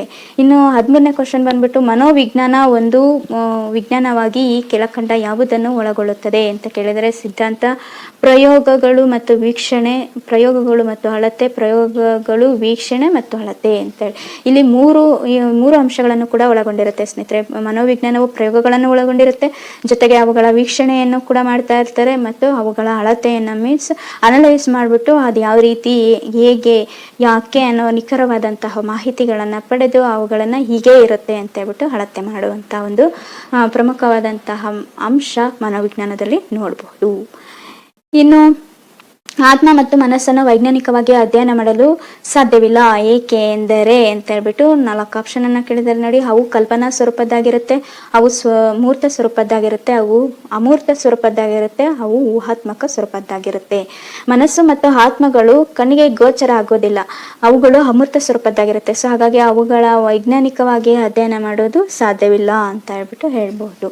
ಇನ್ನು ಕೆಳಗಿನ ಯಾವ ವಿಜ್ಞಾನದ ಶಾಖೆಯಲ್ಲಿ ಮಾನವರ ಮತ್ತು ಪ್ರಾಣಿಗಳ ವರ್ತನೆಯನ್ನ ಅಧ್ಯಯನ ಮಾಡುವುದಿಲ್ಲ ಅಂತ ಹೇಳ್ಬಿಟ್ಟು 4 ಆಪ್ಷನ್ ಅನ್ನ ಕೇಳಿದರೆ, ಮನೋವಿಜ್ಞಾನ, ಮಾನವಶಾಸ್ತ್ರ, ಭಾಷಾಶಾಸ್ತ್ರ, ಸಮಾಜಶಾಸ್ತ್ರ. ಇದರಲ್ಲಿ ಸಮಾಜಶಾಸ್ತ್ರದಲ್ಲಿ ನಾವು ಅಧ್ಯಯನ ಮಾಡೋದಿಲ್ಲ ಅಂತ ಹೇಳ್ಬೋದು. ಇನ್ನು 18ನೇ ಕ್ವಶನ್ ಬಂದ್ಬಿಟ್ಟು, ಯಾವುದು ಶೈಕ್ಷಣಿಕ ಮನೋವಿಜ್ಞಾನದ ಕಾರ್ಯವಲ್ಲ ಅಂತ ಹೇಳಿ ಕೇಳಿದರೆ, ಇಲ್ಲಿ ಶೈಕ್ಷಣಿಕ ಗುರಿಗಳನ್ನು ಸಾಧಿಸಲು ಪರಿಣಾಮಕಾರಿಯಾದ ವಿಧಾನಗಳನ್ನು ಕಂಡುಹಿಡಿಯುವುದು, ಶಿಕ್ಷಣದ ಮೂಲಕ ಸಾಧಿಸಬೇಕಾಗಿರುವ ಗುರಿಗಳನ್ನು ನಿರೂಪಿಸುವುದು, ಕಲಿಕಾ ಪ್ರಕ್ರಿಯೆಯನ್ನು ಅರ್ಥ ಮಾಡಿಕೊಳ್ಳುವುದು, ಕಲಿಕಾರ್ಥಿಯ ಬಗ್ಗೆ ಹೆಚ್ಚಿನ ಅರಿವನ್ನು ಮೂಡಿಸೋದು ಅಂತ ಹೇಳ್ಬಿಟ್ಟು. ಸ್ನೇಹಿತರೆ, ಇಲ್ಲಿ ಮೇನ್ ಥೀಮ್ ಏನಪ್ಪಾ ಅಂತ ಹೇಳಿದ್ರೆ, ಶೈಕ್ಷಣಿಕ ಮನೋವಿಜ್ಞಾನದ ಕಾರ್ಯವಲ್ಲ ಅಂತ ಕೇಳಿರೋದು. ಶಿಕ್ಷಣದ ಮೂಲಕ ಸಾಧಿಸಬೇಕಾಗಿರುವ ಗುರಿಗಳನ್ನು ನಿರೂಪಿಸೋದು ಇದರ ಒಂದು ಕಾರ್ಯ ಅಲ್ಲ. ಅಂದ್ರೆ ಶೈಕ್ಷಣಿಕ ಗುರಿಗಳನ್ನು ಸಾಧಿಸಲು ಪರಿಣಾಮಕಾರಿಯಾದಂತಹ ವಿಧಾನಗಳನ್ನು ಕಂಡುಹಿಡಿಯುತ್ತೆ, ಮತ್ತು ಕಲಿಕಾ ಪ್ರಕ್ರಿಯೆಯನ್ನು ಅರ್ಥ ಮಾಡಿಕೊಳ್ಳುವುದನ್ನು ಮಾಡಿಸುತ್ತೆ, ಮತ್ತು ಕಲಿಕಾರ್ಥಿಯ ಬಗ್ಗೆ ಹೆಚ್ಚಿನ ಅರಿವನ್ನು ಕೂಡ ಶಿಕ್ಷಕರಿಗೆ ಮೂಡಿಸುತ್ತೆ. ಇವೆಲ್ಲ ಶಿಕ್ಷಕರಿಗೆ ಮೂಡಿಸುವಂತ ಮೂಲಕವಾಗಿ ಟೋಟಲ್ ಆಗಿ ಅಲ್ಲಿ ವರ್ತನೆಯಲ್ಲಿ ಬದಲಾವಣೆಯನ್ನ ತರೋದು ಇದರ ಮೂಲ ಉದ್ದೇಶ ಆಗಿರುತ್ತೆ. ಆದ್ರೆ ಶಿಕ್ಷಣದ ಮೂಲಕ ಸಾಧಿಸಬೇಕಾಗಿರೋ ಗುರಿಗಳನ್ನು ನಿರೂಪಿಸುವುದು ಇದರ ಒಂದು ಕಾರ್ಯ ಆಗಿರೋದಿಲ್ಲ. ಇನ್ನು 15ನೇ ಕ್ವಶನ್ ಬಂದ್ಬಿಟ್ಟು ಮನೋವಿಜ್ಞಾನವನ್ನ ಈಗ ಈ ಕೆಳಕಂಡ ಕ್ಷೇತ್ರಗಳಿಗೆ ಅನ್ವಯಿಸಲಾಗುತ್ತಿದೆ ಅಂತ ಹೇಳ್ಬಿಟ್ಟು 4 ಆಪ್ಷನ್ ಕೇಳಿದರೆ ರಕ್ಷಣಾ ಸೇವೆಗಳು, ಜಾಹೀರಾತುಗಳು, ಸಲಹಾ ನೀಡಿಕೆ, ಶಸ್ತ್ರಚಿಕಿತ್ಸೆ ಅಂತೇಳಿ. ಇಲ್ಲಿ ಆಪ್ಷನ್ಗಳನ್ನ ಹೀಗೆ ನೋಡಿ, 1 ಮಾತ್ರ, ಬಿ 3 ಮಾತ್ರ, ಸಿ 2 ಮತ್ತು 3, ಡಿ 1, 2, 3 ಅಂತೇಳಿ. ಸ್ನೇಹಿತರೆ, ಇಲ್ಲಿ ಮನೋವಿಜ್ಞಾನವು ಇತ್ತೀಚಿನ ದಿನಗಳ ಅದೊಂದು ಅನ್ವಯಿಕ ಶಾಖೆಯಾಗಿದೆ, ಮೀನ್ಸ್ ಅನ್ವಯಿಕ ವಿಜ್ಞಾನವಾಗಿದೆ ಅಂತ ನಾನು ಈಗಾಗಲೇ ಹೇಳಿದ್ದೀನಿ.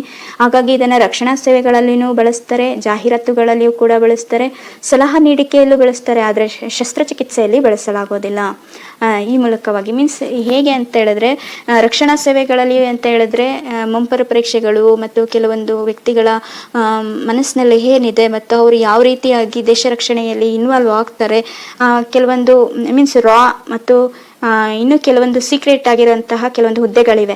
ಆ ಒಂದು ಹುದ್ದೆಗಳಿಗೆ ಸಂಬಂಧಿಸಿದಂತೆ ಅವರ ಅಭಿಪ್ರಾಯ ಏನು, ಅವರು ಸರಿಯಾಗಿ ಕೆಲಸ ಮಾಡ್ತಿದ್ದಾರೆ, ಅವರು ದೇಶಕ್ಕೆ ನಿಷ್ಠೆಯಿಂದ ಇದ್ದಾರೆ, ಈ ರೀತಿಯಾದಂತಹ ಒಂದು ಪ್ರತಿಯೊಂದು ಅಂಶಗಳನ್ನು ನಾವು ಮನೋವಿಶ್ಲೇಷಣಾ ಪಂಥ ಮೀನ್ಸ್ ಮುಂಬರುವ ಪರೀಕ್ಷೆಗಳಾಗಿರ್ಬೋದು, ಇನ್ನು ಆ ಮನುಷ್ಯನನ್ನ ಆ ಪ್ರಜ್ಞಾವಸ್ಥೆಗೆ ತಳ್ಳಿ ಅವನ ಮೈಂಡಲ್ಲಿ ಏನಿದೆ ಅನ್ನೋದನ್ನ ತಿಳ್ಕೊಳ್ಳುವಂತ ಒಂದು ಪ್ರಯತ್ನವನ್ನ ಮಾಡ್ತಾರೆ. ಅದೇ ರೀತಿಯಾಗಿ ಜಾಹೀರಾತುಗಳು ಅಂತ ಬಂದವಾಗ ಕಂಪನಿಗಳಾಗಿರ್ಬೋದು, ಪ್ರಾಯೋಜಕರಾಗಿರಬಹುದು, ಈ ಒಂದು ಪ್ರಾಡಕ್ಟು ಗ್ರಾಹಕರನ್ನ ಸೆಳೆಯುತ್ತಾ ಮತ್ತು ಗ್ರಾಹಕರನ್ನ ಅವರ ಮನಸ್ಥಿತಿ ಹೇಗಿದೆ, ಅವರ ಅಭಿರುಚಿಗಳೇನು, ಅವರ ಒಂದು ಮಾನಸಿಕ ಪ್ರಕ್ರಿಯೆ ಹೇಗಿದೆ, ಅವುಗಳ ಆಧಾರದ ಮೇಲೆ ಅವುಗಳನ್ನ ಯಾವ ರೀತಿಯಾಗಿ ತಮ್ಮ ಪ್ರಾಡಕ್ಟ್ ಕಡೆ ಎಳ್ಕೋಬೇಕು, ಆ ಒಂದು ನಿಟ್ಟಿನಲ್ಲಿ ಒಂದು ಜಾಹೀರಾತುಗಳಲ್ಲಿ ಮನೋವಿಜ್ಞಾನ ಹೆಲ್ಪ್ ಮಾಡುತ್ತೆ. ಅದೇ ರೀತಿಯಾಗಿ ಸಲಹಾ ನೀಡಿಕೆ ಅಂತ ಹೇಳಿದವಾಗ ನಾನು ಹೀಗಾಗಲೇ ಹೇಳಿದ್ದೀನಿ, ಏನಂತ ಹೇಳಿದ್ರೆ ಮಾನಸಿಕವಾಗಿ ಮತ್ತು ಮಾನಸಿಕ ತೊಂದರೆಗಳನ್ನ ಅನುಭವಿಸ್ತಿರ್ತಕ್ಕಂತಹ ವ್ಯಕ್ತಿಗಳನ್ನ ಕೆಲವೊಂದು ಸಲಹೆಗಳು ಮೀನ್ಸ್ ಕೌನ್ಸಿಲಿಂಗ್ಗಳನ್ನ ಮಾಡೋದ್ರ ಮೂಲಕ ಪ್ರಾರಂಭದ ಹಂತದಲ್ಲೇ ಅವರುಗಳಲ್ಲಿ ಆಗ್ತಾ ಇರ್ತಕ್ಕಂಥ ತುಮುಲಗಳನ್ನ ಕಡಿಮೆ ಮಾಡಿ ಅವುಗಳನ್ನ ಶಮನ ಮಾಡ್ತಾರೆ, ಅವರನ್ನ ಖಿನ್ನತೆಯಿಂದ ಹೊರತರ್ತಾರೆ. ಈ ರೀತಿಯಾದಂತಹ ಒಂದು ಕ್ಷೇತ್ರದಲ್ಲಿಯೂ ಕೂಡ ಮನೋವಿಜ್ಞಾನ ಬಳಕೆ ಆಗಲ್ಪಡುತ್ತೆ. ಆದ್ರೆ ಶಸ್ತ್ರಚಿಕಿತ್ಸೆ ಅಂತ ಬಂದವಾಗ ಅಲ್ಲಿ ಆಪರೇಷನ್ಗಳನ್ನ ಮಾಡೋದು ಅಥವಾ ಹೊಲಿಗೆ ಹಾಕೋದು ಅಂದ್ರೆ ದೈಹಿಕವಾಗಿ ಫಿಸಿಕಲಿ ಏನು ಉಂಡಾಗಿರುತ್ತೋ ಅದಕ್ಕೆ ಮಾತ್ರ ಅಲ್ಲಿ ಚಿಕಿತ್ಸೆಯನ್ನು ಕೊಡುವಂಥದ್ದಾಗಿರುತ್ತೆ. ಸೊ ಹಾಗಾಗಿ ಇಲ್ಲಿ 1, 2 ಮತ್ತು 3 ಇದಕ್ಕೆ ಸರಿಯಾದಂತಹ ಒಂದು ಉತ್ತರ ಆಗಿರುತ್ತೆ ಸ್ನೇಹಿತರೆ. ಇನ್ನು ನೆಕ್ಸ್ಟ್ ಕ್ವಶನ್ ಬಂದ್ಬಿಟ್ಟು ಮನೋವಿಜ್ಞಾನದ ಮೊದಲ ಪಂಥ ಶಾಲೆ ಅಂತ ಹೇಳಿ ಕೇಳಿದರೆ ಇಲ್ಲಿ ಮನೋವಿಶ್ಲೇಷಣಾ ಪಂಥ, ವರ್ತನಾ ಪಂಥ, ರಚನಾ ಪಂಥ ಮತ್ತು ಕಾರ್ಯಾತ್ಮಕ ಮಾನಸಿಕ ಅಂತ ಹೇಳ್ಬಿಟ್ಟು 4 ಆಪ್ಷನ್ ಅನ್ನ ಕೇಳಿದ್ದಾರೆ. ಸ್ನೇಹಿತರೆ, ಈಗಾಗಲೇ ನಾನು ಲಾಸ್ಟ್ ತರಗತಿಯಲ್ಲಿ ಹೇಳಿದ್ದೆ, ಆದರೂ ಕೂಡ ಇಲ್ಲೂ ಹೇಳ್ತಾ ಹೋಗ್ತೀನಿ. ಇಲ್ಲಿ ಮನೋವಿಜ್ಞಾನದ ಪ್ರಮುಖ ಪಂಥಗಳು ಅನುಕ್ರಮಣಿಕೆಯಲ್ಲಿ ಹೇಳ್ತಾ ಹೋಗ್ತೀನಿ ನೋಡಿ. ರಚನಾತ್ಮಕ ಪಂಥ ಫಸ್ಟ್ ಬರುತ್ತೆ, ಕ್ರಿಯಾತ್ಮಕ ಪಂಥ ನೆಕ್ಸ್ಟ್, ಅನಂತರ ಬರೋದು ವರ್ತನಾ ಪಂಥ ಮತ್ತು ಗೆಸ್ಟಲ್ ಪಂಥ, ಮನೋವಿಶ್ಲೇಷಣಾ ಪಂಥ, ಮಾನವತಾ ಮನೋವಿಜ್ಞಾನ, ವಿಶ್ಲೇಷಣಾತ್ಮಕ ಮನೋವಿಜ್ಞಾನ, ವೈಯಕ್ತಿಕ ಮನೋವಿಜ್ಞಾನ. ಹೀಗೆ ಪ್ರಮುಖವಾದ ಇಂತಹ 8 ಪ್ರಮುಖವಾದ ಪಂಥಗಳಿರೋದನ್ನ ನಾವು ಕಾಣ್ಬೋದು. ಈ ಒಂದು ನಿಟ್ಟಿನಲ್ಲಿ ಹೇಳೋದಾದ್ರೆ ಮನೋವಿಜ್ಞಾನದ ಮೊದಲ ಪಂಥ ಬಂದು ರಚನಾ ಪಂಥ ಆಗಿರುತ್ತೆ. ಇನ್ನು ಶೈಕ್ಷಣಿಕ ಮನೋವಿಜ್ಞಾನವು ಈ ಕೆಳಗಿನ ಯಾವುದರ ಶಾಖೆಯಾಗಿದೆ ಅಂತ ಹೇಳ್ಬಿಟ್ಟು ಕೇಳಿದರೆ ನಾನು ಈಗಾಗಲೇ ಹೇಳಿದ್ದೀನಿ, ಅನ್ವಯಿಕ ಮನೋವಿಜ್ಞಾನ ಅಂತ ಹೇಳ್ಬಿಟ್ಟು ಎಲ್ಲವನ್ನು ಕೂಡ ಅನ್ವಯಿಸಿ ನೋಡೋದು. ಈಗ ಫಾರ್ ಎಕ್ಸಾಂಪಲ್ ಪ್ರಾಣಿಗಳ ಮೇಲೆ ಯಾವುದಾದ್ರೂ ಒಂದು ಪ್ರಯೋಗವನ್ನ ಕೈಗೊಂಡ್ರೆ ಅದರಲ್ಲಿ ಬರ್ತಕ್ಕಂತಹ ಪ್ರತಿಯೊಂದು ಫಲಿತಾಂಶವನ್ನ ಸಂಗ್ರಹಿಸಿ ಅದರ ಆಧಾರದ ಮೇಲೆ ಮನುಷ್ಯನ ಮೇಲೆ ಪ್ರಯೋಗ ಮಾಡ್ತಾರೆ. ಸೊ ಇಲ್ಲಿ ಅಂದ್ರೆ ಅನ್ವಯಿಸ್ಕೊಳ್ತಾ ಹೋಗ್ತಾರೆ, ಅದರಿಂದ ಇದಕ್ಕೆ ಹೇಗಾಯ್ತು, ಇದರಿಂದ ಅದಕ್ಕೆ ಅಂದ್ರೆ ಅನ್ವಯಿಕೆ ಮಾಡ್ಕೊಳ್ತಾ ಹೋದ ಹಾಗೆ ಅಲ್ಲಿ ಒಂದು ಪರಿಪೂರ್ಣವಾದಂತಹ ಒಂದು ಬದಲಾವಣೆಗಳನ್ನು ತರಬಹುದು. ಇದರಿಂದಾಗಿ ಇದನ್ನ ಮನೋವಿಜ್ಞಾನವನ್ನ ಅನ್ವಯಿಕ ಶಾಖೆಯನ್ನಾಗಿ ನೋಡೋದನ್ನು ನಾವು ನೋಡ್ಬೋದು. ಇನ್ನು ನೆಕ್ಸ್ಟ್ ಕ್ವಶನ್ ಬಂದ್ಬಿಟ್ಟು ಮನೋವಿಜ್ಞಾನದ ಈ ಶಾಖೆಯು ಮಾನಸಿಕ ತೊಂದರೆಗಳ ಕಾರಣಗಳನ್ನು ಪತ್ತೆ ಹಚ್ಚುವ ಬಗ್ಗೆ ಚರ್ಚಿಸುತ್ತದೆ ಅಂತ ಹೇಳ್ಬಿಟ್ಟು ಕೇಳಿದರೆ ಚಿಕಿತ್ಸಾ ಮನೋವಿಜ್ಞಾನ ಅಂತ ನಾನು ಈಗಾಗಲೇ ಹೇಳಿದ್ದೀನಿ. ಇನ್ನು ಶೈಕ್ಷಣಿಕ ಮನೋವಿಜ್ಞಾನವು ಈ ಕೆಳಗಿನದನ್ನು ಅಧ್ಯಯನ ಮಾಡುತ್ತೆ, ವರ್ತನೆಯನ್ನ ಅಧ್ಯಯನ ಮಾಡುತ್ತೆ. ಶಿಕ್ಷಣ ಕ್ಷೇತ್ರಕ್ಕೆ ಮನೋವಿಜ್ಞಾನದ ಕೊಡುಗೆ ಅಂತ ಕೇಳಿದರೆ ನೋಡಿ, ಇಲ್ಲಿ 4 ಆಪ್ಷನ್ ಕೊಟ್ಟಿದ್ದಾರೆ. ಶಿಕ್ಷಕ ಸಾಧಿಸಬೇಕಾಗಿರುವ ಗುರಿಯನ್ನು ನಿರೂಪಿಸಲು ಸಹಾಯ ಮಾಡುತ್ತೆ, ಯಶಸ್ವಿ ಶೈಕ್ಷಣಿಕ ಕಾರ್ಯ ಯೋಜನೆಗಳನ್ನು ಗುರುತಿಸಲು ಸಹಾಯ ಮಾಡುತ್ತೆ, ವಿವಿಧ ಬೋಧನಾ ಕ್ರಮಗಳನ್ನು ಹೋಲಿಸಲು ಸಹಾಯ ಮಾಡುತ್ತೆ, ಬೋಧನಾ ಕಲೆಗೆ ವೈಜ್ಞಾನಿಕ ತಳಹದಿಯನ್ನ ಒದಗಿಸುತ್ತೆ. ಇದು ಸರಿಯಾದಂತಹ ಉತ್ತರ ಆಗಿರುತ್ತೆ. ಬೋಧನೆ ಅನ್ನೋದು ಒಂದು ಕಲೆ, ಆ ಒಂದು ಕಲೆಗೆ ವೈಜ್ಞಾನಿಕವಾದಂತಹ ತಳಹದಿಯನ್ನ ಒದಗಿಸೋದು ಮನೋವಿಜ್ಞಾನ ಆಗಿರುತ್ತೆ ಸ್ನೇಹಿತರೆ. ಇನ್ನು ನೆಕ್ಸ್ಟ್ ಕ್ವಶನ್ ಬಂದ್ಬಿಟ್ಟು ಕೆಳಗಿನ ಯಾವುದರ ಬಗ್ಗೆ ಶೈಕ್ಷಣಿಕ ಮನೋವಿಜ್ಞಾನಿಗಳು ಪ್ರಾಥಮಿಕವಾಗಿ ಗಮನ ಹರಿಸಬೇಕಾದದ್ದು ಅಂತ ಹೇಳ್ಬಿಟ್ಟು ಕೇಳಿದರೆ, ಇಲ್ಲಿ ಶೈಕ್ಷಣಿಕ ಮನೋವಿಜ್ಞಾನಿಗಳು ಪ್ರಾಥಮಿಕವಾಗಿ ಗಮನ ಹರಿಸಬೇಕಾಗಿರೋದು ಪರಿಕಲ್ಪನೆಗಳನ್ನು ರೂಪಿಸುವಿಕೆ ಆಗೋದಿಲ್ಲ, ಪರಿಣಾಮಕಾರಿಯಾದ ಬೋಧನಾ ವಿಧಾನಗಳನ್ನು ಕಂಡುಹಿಡಿಯುವುದು, ಸಾಮಾನ್ಯ ವೈಜ್ಞಾನಿಕ ತತ್ವಗಳನ್ನು ರೂಪಿಸುವಿಕೆ, ಬೋಧನಾ ಕಲೆ ಒಳಗೊಳ್ಳುವ ತತ್ವಗಳನ್ನಾಧರಿಸಿದ ವೃತ್ತಿಪರ ಒಳನೋಟ ಪಡೆಯುವುದು. ಇದು ಯಾವುದು ಅಲ್ಲ. ಪರಿಣಾಮಕಾರಿಯಾದಂತಹ ಬೋಧನಾ ವಿಧಾನಗಳನ್ನು ಕಂಡುಹಿಡಿಯುವುದು ಶೈಕ್ಷಣಿಕ ಮನೋವಿಜ್ಞಾನಿಗಳು ಗಮನ ಹರಿಸಬೇಕಾಗಿರುವಂತಹ ಒಂದು ವಿಷಯವಸ್ತು ಆಗಿರುತ್ತೆ. ಇನ್ನು ವ್ಯಕ್ತಿಯಲ್ಲಿ ಉಂಟಾಗುವ ಸಂವೇದನೆ,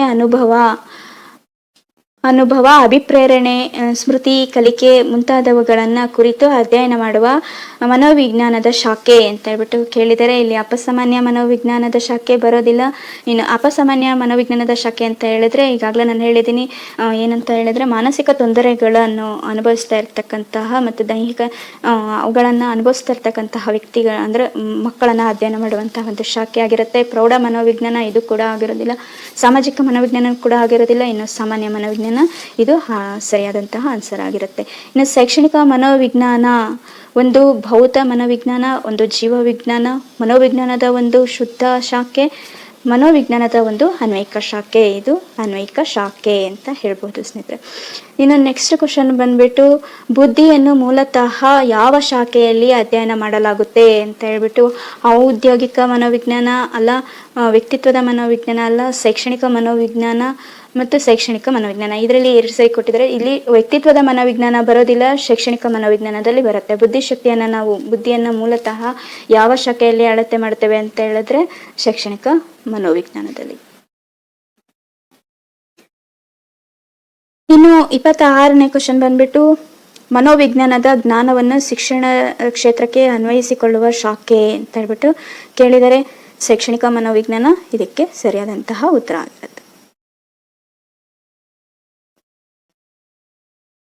ಶೈಕ್ಷಣಿಕ ಮನೋವಿಜ್ಞಾನವು ಮಕ್ಕಳ ಮನೋವಿಜ್ಞಾನದ ಜೊತೆ ಅನ್ಯೋನ್ಯವಾದ ಸಂಬಂಧ ಹೊಂದಿರುತ್ತೆ. ಹೇಗೆ ಅಂತ ಹೇಳಿದ್ರೆ, ಮಕ್ಕಳ ಒಂದು ಆಸಕ್ತಿ, ಅವಧಾನ ಮತ್ತು ಅವರ ಬುದ್ಧಿಶಕ್ತಿ, ಅವರ ಅಭಿರುಚಿ ಮತ್ತು ಅವರುಗಳು ಯಾವ ಸಂದರ್ಭದಲ್ಲಿ ಅವರುಗಳ ವರ್ತನೆ ಹೇಗಿರುತ್ತೆ ಮತ್ತು ಅವರ ಮನೋಧೋರಣೆಗಳೇನು, ಮನೋಭಾವ ಏನು ಮತ್ತು ಅವರುಗಳ ಒಂದು ವೈಯಕ್ತಿಕ ಭಿನ್ನತೆಗಳು, ಇವುಗಳನ್ನೆಲ್ಲವನ್ನು ಅರ್ಥ ಮಾಡ್ಕೊಂಡಾಗ ಮಾತ್ರ ಒಬ್ಬ ಶಿಕ್ಷಕನಿಗೆ ಬೋಧನಾ ವಿಧಾನಗಳನ್ನ ಸೂಕ್ತವಾದಂತಹ ರೀತಿಯಲ್ಲಿ ಅಳವಡಿಸಿಕೊಂಡು ಆ ಒಂದು ಕಲಿಯುವಿಕೆಯ ಒಂದು ಗುರಿಗಳನ್ನ ಸಾಧಿಸೋದಕ್ಕೆ ಸಾಧ್ಯವಾಗುತ್ತೆ. ಸೊ ಹಾಗಾಗಿ ಇಲ್ಲಿ ಮಕ್ಕಳ ಮನೋವಿಜ್ಞಾನ ಮತ್ತು ಶೈಕ್ಷಣಿಕ ಮನೋವಿಜ್ಞಾನಕ್ಕೆ ಅನ್ಯೋನ್ಯವಾದ ಸಂಬಂಧ ಇದೆ ಅಂತ ಹೇಳ್ಬೋದು. ಅದೇ ರೀತಿಯಾಗಿ ಇನ್ನು ಅಪರಾಧ ಮನೋವಿಜ್ಞಾನ ಅಂತ ಬಂದಾಗ, ಅಪರಾಧ ಮನೋವಿಜ್ಞಾನ ಮೀನ್ಸ್ ಕ್ರಿಮಿನಲ್ ಸೈಕಾಲಜಿ ಆಗುತ್ತೆ. ಇಲ್ಲಿ ಅಪರಾಧಿಗಳ ವರ್ತನೆಗಳು ಮತ್ತು ಅವರುಗಳ ಒಂದು ಪೂರ್ವಾಪರ ಏನಿರುತ್ತೆ ಮತ್ತು ಅವರು ಯಾಕೆ ಆ ರೀತಿ ಆದ್ರು, ಈ ರೀತಿಯಾದಂತಹ ಒಂದು ಅಂಶಗಳ ಈ ಒಂದು ಅಪರಾಧ ಮನೋವಿಜ್ಞಾನದಲ್ಲಿ ಒಳಗೊಂಡಿರುತ್ತೆ. ಆದ್ರೆ ಇಲ್ಲಿ ಶೈಕ್ಷಣಿಕ ಮನೋವಿಜ್ಞಾನಕ್ಕೂ ಅಪರಾಧ ಮನೋವಿಜ್ಞಾನಕ್ಕೂ ಯಾವುದೇ ರೀತಿಯಾದಂತಹ ಸಂಬಂಧ ಇರೋದಿಲ್ಲ. ಅದೇ ರೀತಿಯಾಗಿ ಸಾಮಾಜಿಕ ಮನೋವಿಜ್ಞಾನ ಅಂತ ಬಂದ್ರೆ, ಸಾಮಾಜಿಕ ವಾತಾವರಣದಲ್ಲಿ ವ್ಯಕ್ತಿಗಳ ನಡುವೆ ಅಂತರ ಸಂಬಂಧ ಮತ್ತು ಅನ್ಯೋನ್ಯ ಕ್ರಿಯೆಗಳ ಬಗ್ಗೆ ಅಧ್ಯಯನ ಮಾಡುತ್ತೆ ಅಂತ ಹೇಳ್ಬಹುದು. ಈ ಒಂದು ವಿಭಾಗದಲ್ಲಿ ಅಂದ್ರೆ ಈ ಒಂದು ವಿಭಾಗವನ್ನ ಅಧ್ಯಯನ ಮಾಡೋದ್ರಿಂದ ಶಿಕ್ಷಕರಿಗೆ ಉತ್ತಮವಾದಂತಹ ಅಂದ್ರೆ ತರಗತಿಯ ವಾತಾವರಣವನ್ನ ನಿರ್ಮಿಸಿಕೊಳ್ಳೋದಿಕ್ಕೆ ಮತ್ತು ಉತ್ತಮವಾದಂತಹ ಒಂದು ಸಾಮಾಜೀಕರಣವನ್ನ ಉಂಟು ಮಾಡೋದಕ್ಕೆ ಸಹಕಾರಿಯಾಗುತ್ತೆ ಅಂತ ಹೇಳ್ಬೋದು. ಇನ್ನು ಶಾಲೆಯಲ್ಲಿ ಸಮೂಹ ಗತಿಶಾಸ್ತ್ರ ಅಂತ ಏನ್ ಹೇಳ್ತೀವಿ, ಆ ಒಂದು ಸಮೂಹ ಗತಿಶಾಸ್ತ್ರವನ್ನ ತಿಳಿಯೋದಕ್ಕೆ ಸಹಕಾರಿಯಾಗುತ್ತೆ. ಯಾವುದು? ಸಾಮಾಜಿಕ ಮನೋವಿಜ್ಞಾನ. ಅದರಿಂದಾಗಿ ಶೈಕ್ಷಣಿಕ ಮನೋವಿಜ್ಞಾನ, ಸಾಮಾಜಿಕ ಮನೋವಿಜ್ಞಾನ ಎರಡೂ ಕೂಡ ಅವಿನಾಭಾವ ಸಂಬಂಧವನ್ನ ಹೊಂದಿವೆ ಅಂತ ಹೇಳ್ಬೋದು. ಇನ್ನು ವಿಭೇದಾತ್ಮಕ ಮನೋವಿಜ್ಞಾನ, ಇವನ್ ತರಗತಿಯಲ್ಲಿರುವಂತಹ ವಿಭಿನ್ನ ಮಕ್ಕಳನ್ನ ಅಧ್ಯಯನ ಮಾಡೋದಕ್ಕೆ ವಿಭೇದಾತ್ಮಕ ಮನೋವಿಜ್ಞಾನ ಅವಶ್ಯಕವಾಗಿರುತ್ತೆ. ವಿಭೇದಾತ್ಮಕ ಮನೋವಿಜ್ಞಾನವು ವ್ಯಕ್ತಿ ವಿಭಿನ್ನತೆ ಮತ್ತು ಅವುಗಳಿಗೆ ಏನ್ ಕಾರಣ, ಅವುಗಳ ಬಗ್ಗೆ ಮತ್ತು ಅವುಗಳ ಲಕ್ಷಣಗಳ ಬಗ್ಗೆ ತಿಳಿಯಲು ಸಹಕಾರಿಯಾಗುತ್ತೆ. ಇನ್ನು ಕಲಿಕೆಯಲ್ಲಿ ಹಿಂದುಳಿದಿರತಕ್ಕಂತಹ ಮಕ್ಕಳು, ಸೃಜನಶೀಲರು ಮತ್ತು ಪ್ರತಿಭಾವಂತರ ಬಗ್ಗೆ ಅಧ್ಯಯನ ಮಾಡೋದಕ್ಕೆ ವಿಭೇದಾತ್ಮಕ ಮನೋವಿಜ್ಞಾನ ಸಹಕಾರಿಯಾಗಿರುತ್ತೆ ಸ್ನೇಹಿತರೆ. ಹಾಗಾಗಿ ಇಲ್ಲಿ 1 ಮತ್ತು 3 ಮತ್ತು 4 ಇವು ಮನೋವಿಜ್ಞಾನವು ಸರಿಯಾದಂತಹ ಒಂದು ಉತ್ತರ ಆಗಿರುತ್ತೆ. ಎರಡು ಅಪರಾಧ ಮನೋವಿಜ್ಞಾನ, ಶೈಕ್ಷಣಿಕ ಮನೋವಿಜ್ಞಾನ ಯಾವುದೇ ರೀತಿಯಾದಂತಹ ಸಂಬಂಧವನ್ನ ಹೊಂದಿರೋದಿಲ್ಲ ಅಂತ ಹೇಳ್ಬೋದು. ಇನ್ನು ಶೈಕ್ಷಣಿಕ ಮನೋವಿಜ್ಞಾನದ ಮೂಲ ಉದ್ದೇಶವು ಇದಾಗಿದೆ ಅಂತ ಕೇಳ್ಬಿಟ್ಟು, ಶೈಕ್ಷಣಿಕ ಗುರಿಗಳನ್ನು ಸಾಧಿಸಲು ಸೂಕ್ತ ಪ್ರಕ್ರಿಯೆಗಳನ್ನು ಯೋಜಿಸುವುದು, ಶಾಲೆಯು ಸಾಧಿಸಬೇಕಾದ ಗುರಿಗಳನ್ನು ಸ್ಪಷ್ಟಪಡಿಸುವುದು, ಶೈಕ್ಷಣಿಕ ಉದ್ದೇಶಗಳನ್ನು ಸರಿಯಾಗಿ ವರ್ಗೀಕರಿಸುವುದು, ಈಡೇರಿಸಬೇಕಾದ ವಿವಿಧ ಶೈಕ್ಷಣಿಕ ಉದ್ದೇಶಗಳನ್ನು ನಿಗದಿಪಡಿಸುವುದು ಅಂತ ಹೇಳ್ಬಿಟ್ಟು 4 ಆಪ್ಷನ್ ಅನ್ನ ಕೇಳಿದರೆ, ಇಲ್ಲಿ ಶೈಕ್ಷಣಿಕ ಮನೋವಿಜ್ಞಾನದ ಮೂಲ ಉದ್ದೇಶ ಏನಾಗಿರುತ್ತಪ್ಪ ಅಂತ ಹೇಳಿದ್ರೆ, ಶೈಕ್ಷಣಿಕ ಗುರಿಗಳನ್ನು ಸಾಧಿಸಲು ಸೂಕ್ತವಾದಂತಹ ಒಂದು ಪ್ರಕ್ರಿಯೆಗಳನ್ನ ಯೋಜಿಸುವುದು ಇದರ ಒಂದು ಮೂಲವಾದಂತಹ ಒಂದು ಉದ್ದೇಶ ಆಗಿರುತ್ತೆ ಅಂತ ಹೇಳ್ಬೋದು ಸ್ನೇಹಿತರೆ. A is A right answer. ಇನ್ನು ಶಿಕ್ಷಣ ವಿಜ್ಞಾನ ಮೂಲತಃ ಮೀನ್ಸ್ ಶೈಕ್ಷಣಿಕ ಮನೋವಿಜ್ಞಾನ ಮೂಲತಃ ಶಿಕ್ಷಕನ ಮನೋವಿಜ್ಞಾನ, ಶಿಕ್ಷಕ ಮತ್ತು ವಿದ್ಯಾರ್ಥಿಗಳ ಮನೋವಿಜ್ಞಾನ, ತರಗತಿಯ ವಿದ್ಯಾರ್ಥಿಗಳ ಮನೋವಿಜ್ಞಾನ, ಶಿಕ್ಷಣ ಸಂಸ್ಥೆಯ ಅಧ್ಯಯನ ಅಂತ ಹೇಳ್ಬಿಟ್ಟು 4 ಆಪ್ಷನ್ಸ್ಗಳನ್ನ ಕೇಳಿದರೆ, ಇಲ್ಲಿ ಶೈಕ್ಷಣಿಕ ಮನೋವಿಜ್ಞಾನ ಮೂಲತಃ ಶಿಕ್ಷಕ ಮತ್ತು ವಿದ್ಯಾರ್ಥಿಗಳ ಮನೋವಿಜ್ಞಾನ ಆಗಿರುತ್ತೆ. ಇನ್ನು ಶೈಕ್ಷಣಿಕ ಮನೋವಿಜ್ಞಾನಕ್ಕೆ ಸಂಬಂಧಿಸಿದಂತೆ ಮುಂದಿನ ಕ್ವಶನ್, ಶೈಕ್ಷಣಿಕ ಮನೋವಿಜ್ಞಾನದ ಪ್ರಭಾವದಿಂದ ಶಿಕ್ಷಣದಲ್ಲಿ ಮೂಡಿ ಬಂದ ಅತ್ಯಂತ ಪ್ರಮುಖ ಬದಲಾವಣೆ ಅಂದ್ರೆ ಅಂತ ಹೇಳ್ಬಿಟ್ಟು 4 ಆಪ್ಷನ್ ಕೊಟ್ಟಿದ್ದಾರೆ. ಶಿಶು ಕೇಂದ್ರಿತ ಶಿಕ್ಷಣ, ಬುದ್ಧಿಶಕ್ತಿ ಪ್ರಮಾಣಿತ ಮತ್ತು ಶಿಕ್ಷಕ ಕೇಂದ್ರಿತ ಶಿಕ್ಷಣ, ಸಹಪಠ್ಯ ಚಟುವಟಿಕೆಗಳಿಗೆ ಅವಕಾಶ ಅಂತ ಹೇಳ್ಬಿಟ್ಟು, ಇಲ್ಲಿ ಶಿಶು ಕೇಂದ್ರಿತ ಶಿಕ್ಷಣ ಇದಕ್ಕೆ ಸರಿಯಾದಂತಹ ಒಂದು ಉತ್ತರ ಆಗಿರುತ್ತೆ. ಶೈಕ್ಷಣಿಕ ಮನೋವಿಜ್ಞಾನ ಮೂಲವಾಗಿ ಚರ್ಚಿಸುವ ಅಂಶವೆಂದರೆ ಅಂತ ಹೇಳ್ಬಿಟ್ಟು 4 ಆಪ್ಷನ್ ಕೊಟ್ಟಿದ್ದಾರೆ. ಕಾರ್ಯಕ್ರಮಾನ್ವಯ ಕಲಿಕೆ, ಕಲಿಕೆಯ ಅಭಿಪ್ರೇರಣೆ, ಬೋಧನಾ ಕಲಿಕಾ ಪ್ರಕ್ರಿಯೆ, ಬೋಧನಾ ತಂತ್ರಗಳು. ಸ್ನೇಹಿತರೆ, ಇಲ್ಲಿ ಕಾರ್ಯಕ್ರಮಾನ್ವಯ ಕಲಿಕೆ ಮತ್ತು ಕಲಿಕೆಯ ಅಭಿಪ್ರೇರಣೆ ಮತ್ತು ಬೋಧನಾ ತಂತ್ರಗಳು ಇವೆಲ್ಲವೂ ಕೂಡ ಯಾವುದರಲ್ಲಿ ಬೋಧನಾ ಮತ್ತು ಕಲಿಕಾ ಪ್ರಕ್ರಿಯೆಯಲ್ಲಿ ಬರುತ್ತೆ. ಸೊ ಹಾಗಾಗಿ ಇಲ್ಲಿ ಬೋಧನಾ ಮತ್ತು ಪ್ರಕ್ರಿಯೆ ಇದಕ್ಕೆ ಸರಿಯಾದಂತಹ ಒಂದು ಉತ್ತರ ಆಗಿರುತ್ತೆ. ಶೈಕ್ಷಣಿಕ ಮನೋವಿಜ್ಞಾನ ಭಾವಿ ಶಿಕ್ಷಕರಿಗೆ ಮೀನ್ಸ್ B.Ed D.Ed ಮಾಡ್ತಾ ಇರೋರಿಗೆ ಈ ಕೆಳಗಿನ ಯಾವ ಜ್ಞಾನವನ್ನ ಒದಗಿಸಬೇಕು ಅಂತ ಹೇಳ್ಬಿಟ್ಟು ಕ್ವಶನ್ ಕೇಳಿದರೆ, ಇಲ್ಲಿ ಪ್ರಸ್ತುತ ಶಿಕ್ಷಣದ ವಿವಿಧ ಆಯಾಮಗಳ ಒಳನೋಟ ನೀಡುವುದು, ದಿನನಿತ್ಯದ ತರಗತಿ ಸನ್ನಿವೇಶಗಳನ್ನು ಎದುರಿಸಲು ಅಗತ್ಯವಾದ ನಿರ್ದಿಷ್ಟ ನಿಯಮಗಳನ್ನು ಒದಗಿಸುವುದು, ಪರಿಣಾಮಕಾರಿ ಬೋಧನೆಗೆ ಅಗತ್ಯವಾದ ತತ್ವಗಳು, ಒಳನೋಟಗಳು ಮತ್ತು ಮನೋಧೋರಣೆಗಳು, ಪ್ರಸ್ತುತ ಬೋಧನಾ ಕ್ರಮವನ್ನು ಮೌಲ್ಯಮಾಪನ ಮಾಡಲು ಅಗತ್ಯವಾದಂತಹ ಸಂಶೋಧನಾ ಕ್ರಮಗಳು ಅಂತ ಹೇಳ್ಬಿಟ್ಟು 4 ಆಪ್ಷನ್ ಅನ್ನ ಕೊಟ್ಟಿದ್ದಾರೆ. ಸ್ನೇಹಿತರೆ, ಇಲ್ಲಿ ಈಗ ಪ್ರಸ್ತುತ ಅಂದ್ರೆ B.Ed D.Ed ಮಾಡ್ತಾ ಇರ್ತಕ್ಕಂತಹ ಅಥವಾ ಭಾವಿ ಶಿಕ್ಷಕರಿಗೆ ಪರಿಣಾಮಕಾರಿಯಾಗಿ ಬೋಧನೆಗೆ ಅಗತ್ಯವಾದಂತಹ ತತ್ವಗಳು, ಒಳನೋಟಗಳು ಮತ್ತು ಮನೋಧೋರಣೆಗಳ ಅವಶ್ಯಕತೆ ಇರುತ್ತೆ. ಈ ಒಂದು ಜ್ಞಾನವನ್ನ ಶೈಕ್ಷಣಿಕ ಮನೋವಿಜ್ಞಾನವು ನೀಡುತ್ತೆ ಅಂತ ಹೇಳ್ಬೋದು. ಇನ್ನು ಶಿಕ್ಷಕ ವೃತ್ತಿಯಲ್ಲಿ ಇರತಕ್ಕಂತಹ ಅಥವಾ ಶಿಕ್ಷಕರಾಗಿರ್ತಕ್ಕಂತಹವರಿಗೆ ಕೇಳಿರ್ತಕ್ಕಂಥ ಕ್ವಶನ್, ಈ ಶೈಕ್ಷಣಿಕ ಮನೋವಿಜ್ಞಾನವು ತರಗತಿ ಶಿಕ್ಷಕನಿಗೆ ಈ ಕೆಳಕಂಡ ಯಾವ ರೀತಿಯಲ್ಲಿ ಸಹಾಯಕವಾಗಿದೆ ಅಂತ ಹೇಳ್ಬಿಟ್ಟು, ವಿದ್ಯಾರ್ಥಿಯನ್ನು ಅರ್ಥ ಮಾಡಿಕೊಳ್ಳಲು, ತರಗತಿಯಲ್ಲಿ ಶಿಸ್ತನ್ನು ಕಾಯ್ದುಕೊಳ್ಳಲು, ಸೂಕ್ತ ಕಲಿಕಾ ಪರಿಸರವನ್ನು ಒದಗಿಸಲು, ಮೇಲಿನ ಎಲ್ಲ ಅಂತ ಹೇಳ್ಬಿಟ್ಟು, ಅಂದ್ರೆ ಇಲ್ಲಿ ಎಲ್ಲ ಅಂಶಗಳು ಕೂಡ ಶಿಕ್ಷಕನಿಗೆ ಅಗತ್ಯವಾಗಿ ಬೇಕಾಗಿರುತ್ತೆ. ಶೈಕ್ಷಣಿಕ ಮನೋವಿಜ್ಞಾನವು ಇವು ಎಲ್ಲವುಗಳಿಗೂ ಸಹಕಾರಿಯಾಗಿರುತ್ತೆ ಅಂತ ಹೇಳ್ಬೋದು ಸ್ನೇಹಿತರೆ. ಮತ್ತು ಸಾಮಾನ್ಯರಿಂದ ವಿಭಿನ್ನವಾದ ಅಪಸಾಮಾನ್ಯ ವ್ಯಕ್ತಿಗಳ ವರ್ತನೆಯ ಬಗ್ಗೆ ಅಧ್ಯಯನ ಮಾಡುವ ಮನೋವಿಜ್ಞಾನದ ಶಾಖೆ ಅಂತ ಹೇಳ್ಬಿಟ್ಟು 4 ಆಪ್ಷನ್ ಕೊಟ್ಟಿದ್ದಾರೆ. ಚಿಕಿತ್ಸಾ ಮನೋವಿಜ್ಞಾನ, ಸಾಮಾನ್ಯ ಮನೋವಿಜ್ಞಾನ, ಅಪಸಾಮಾನ್ಯ ಮನೋವಿಜ್ಞಾನ, ಸಾಮಾನ್ಯ ಮನೋವಿಜ್ಞಾನ ಅಂತ ಹೇಳ್ಬಿಟ್ಟು, ಇಲ್ಲಿ ಅಸಹಜ ವರ್ತನೆ ಉಳ್ಳವರು ಮತ್ತು ಸಮಾಜಘಾತುಕರು, ಹುಚ್ಚರು ಮತ್ತು ಅರೆ ಹುಚ್ಚರು, ಅಪರಾಧ ವರ್ತನೆಗಳನ್ನ ಅಧ್ಯಯನ ಮಾಡುವಂತಹ ಒಂದು ಶಾಖೆಗೆ ನಾವು ಅಪಸಾಮಾನ್ಯ ಮನೋವಿಜ್ಞಾನ ಅಂತ ಹೇಳ್ಬಿಟ್ಟು ಕರಿತೀವಿ. ಸೊ ಇಲ್ಲಿ ಅಪಸಾಮಾನ್ಯ ಮನೋವಿಜ್ಞಾನ ಈ ಒಂದು ಕ್ವಶನ್ಗೆ ಸರಿಯಾದಂತಹ ಒಂದು ಆನ್ಸರ್ ಆಗಿರುತ್ತೆ ಸ್ನೇಹಿತರೆ. ಇನ್ನು ವರ್ತನೆಯನ್ನ ಅಧ್ಯಯನ ಮಾಡುವ, ಶೋಧಿಸಿ ಚಿಕಿತ್ಸೆ ಮಾಡುವ ಮನೋವಿಜ್ಞಾನದ ಶಾಖೆಯನ್ನ ಹೀಗೆನ್ನುವರು ಅಂತ ಹೇಳ್ಬಿಟ್ಟು 4 ಆಪ್ಷನ್ ಕೊಟ್ಟಿದ್ದಾರೆ. ನೈದಾನಿಕ ಮನೋವಿಜ್ಞಾನ, ಬಾಲ ಮನೋವಿಜ್ಞಾನ, ಅಪಸಾಮಾನ್ಯ ಮನೋವಿಜ್ಞಾನ, ಶೈಕ್ಷಣಿಕ ಮನೋವಿಜ್ಞಾನ ಅಂತ ಹೇಳ್ಬಿಟ್ಟು ನಾನು ಈಗಾಗಲೇ ಲಾಸ್ಟ್ ತರಗತಿಯಲ್ಲಿ ಹೇಳಿದ್ದೆ. ಚಿಕಿತ್ಸಾ ಮನೋವಿಜ್ಞಾನ, ವ್ಯಕ್ತಿ ಅಧ್ಯಯನ, ನೈದಾನಿಕ ಮನೋವಿಜ್ಞಾನ ಇವೆಲ್ಲವೂ ಕೂಡ ವರ್ತನೆಯನ್ನ ಅಧ್ಯಯನ ಮಾಡಿ ಶೋಧಿಸಿ ಚಿಕಿತ್ಸೆಯನ್ನ ಮಾಡುವಂತಹ ಮನೋವಿಜ್ಞಾನ ಆಗಿರುತ್ತೆ ಅಂತ ಹೇಳ್ಬಿಟ್ಟು, ಸೊ ಹಾಗಾಗಿ ಇಲ್ಲಿ ನೈದಾನಿಕ ಮನೋವಿಜ್ಞಾನ ಇದಕ್ಕೆ ಸರಿಯಾದಂತಹ ಒಂದು ಉತ್ತರ ಆಗಿರುತ್ತೆ. ಇನ್ನು ಒಬ್ಬ ವಿದ್ಯಾರ್ಥಿ ತನ್ನ ಮಾನಸಿಕ ಚಟುವಟಿಕೆಗಳನ್ನು ಮತ್ತು ಭಾವನೆಗಳನ್ನು ಸ್ವತಃ ತಾನೇ ಮಾನಸಿಕವಾಗಿ ಅಧ್ಯಯನ ಮಾಡುವುದು ಅಂತೇಳಿ, ಅಂದ್ರೆ ನಮಗೆ ನಾವೇ ಹೊಳಹೊಕ್ಕು ಅಧ್ಯಯನ ಮಾಡುವಂತಹ ಒಂದು ವಿಧಾನವನ್ನ ಅಂತರವಲೋಕನ ಅಂತ ಹೇಳ್ಬಿಟ್ಟು ನಾನು ಈ ಒಂದು ಹಿಂದಿನ ತರಗತಿಯಲ್ಲಿ ತಿಳಿಸ್ಕೊಟ್ಟಿದ್ದೆ. ಇದು ಕೂಡ ಅದಕ್ಕೆ ಸಂಬಂಧಿಸಿದಂತಹ ಒಂದು ಕ್ವಶನ್ ಆಗಿರುತ್ತೆ.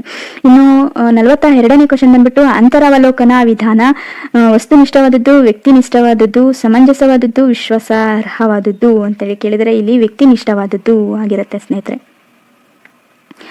ಅಂತರ್ವೀಕ್ಷಣಾ ವಿಧಾನವನ್ನ ಮನೋವಿಜ್ಞಾನದ ಅಧ್ಯಯನ ವಿಧಾನವಾಗಿ ಪರಿಚಯಿಸಿದವರು ಅಂತೇಳಿ.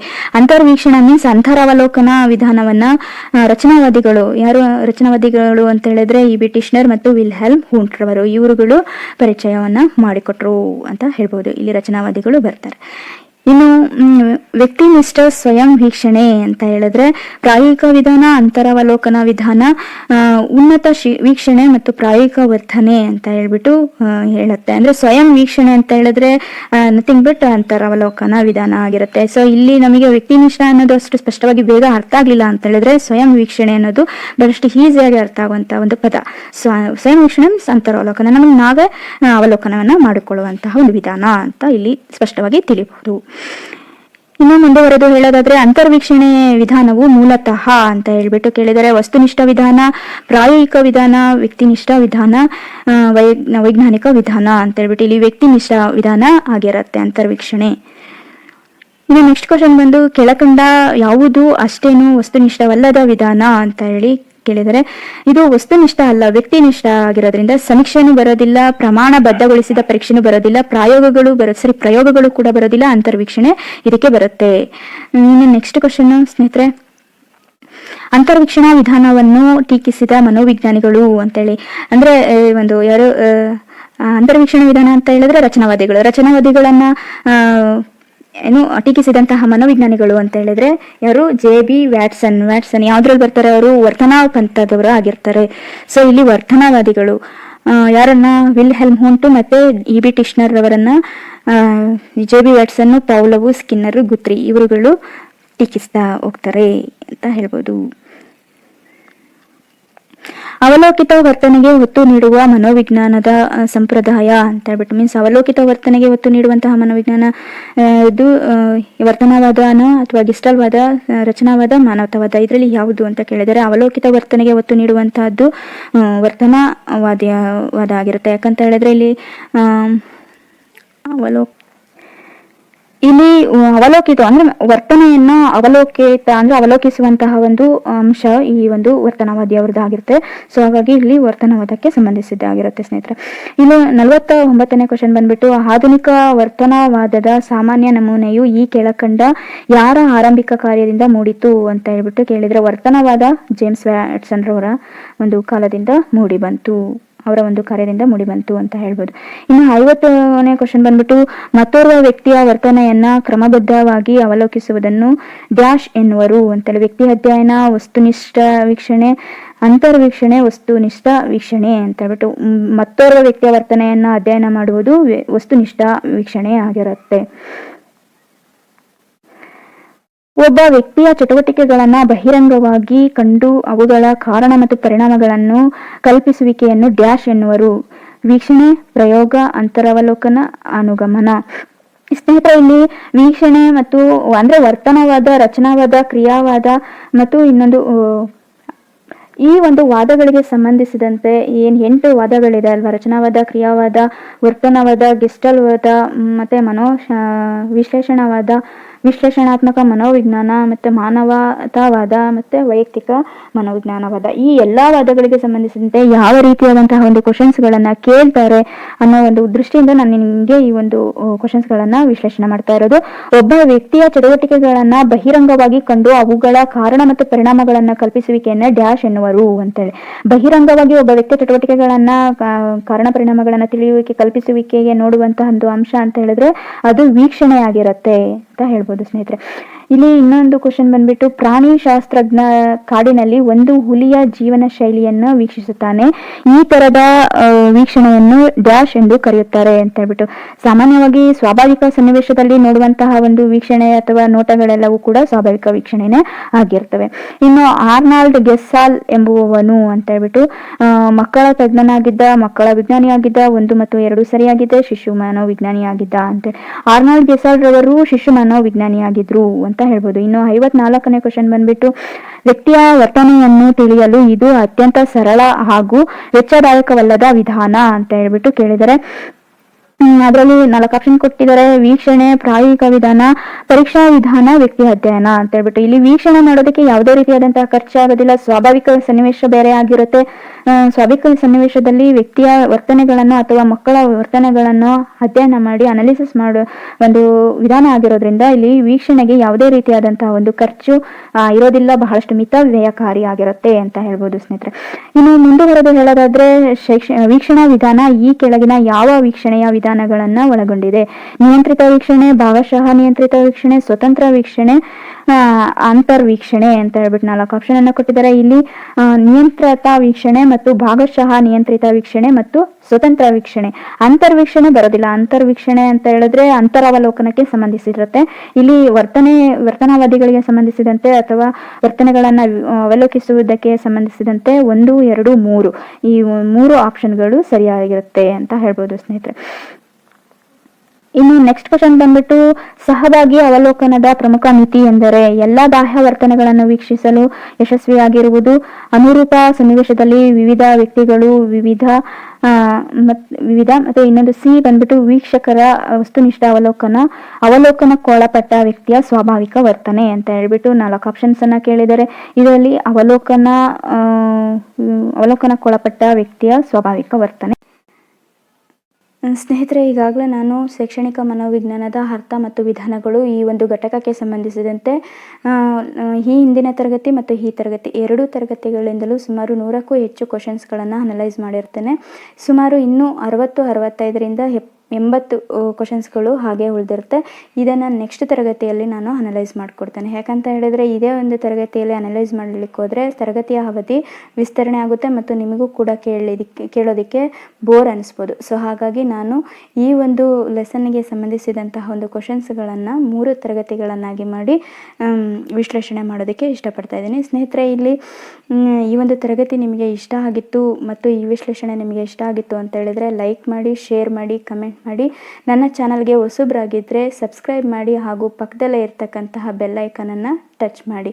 ಯಾಕಂತ ಹೇಳಿದ್ರೆ ನಾನು ಮಾಡ್ತಾ ಇರ್ತಕ್ಕಂತಹ ಎಲ್ಲ ಹೊಸ ವಿಡಿಯೋಗಳ ಲಿಂಕ್ ನಿಮಗೆ ಬಂದು ತಲುಪುತ್ತೆ. Thanks for watching.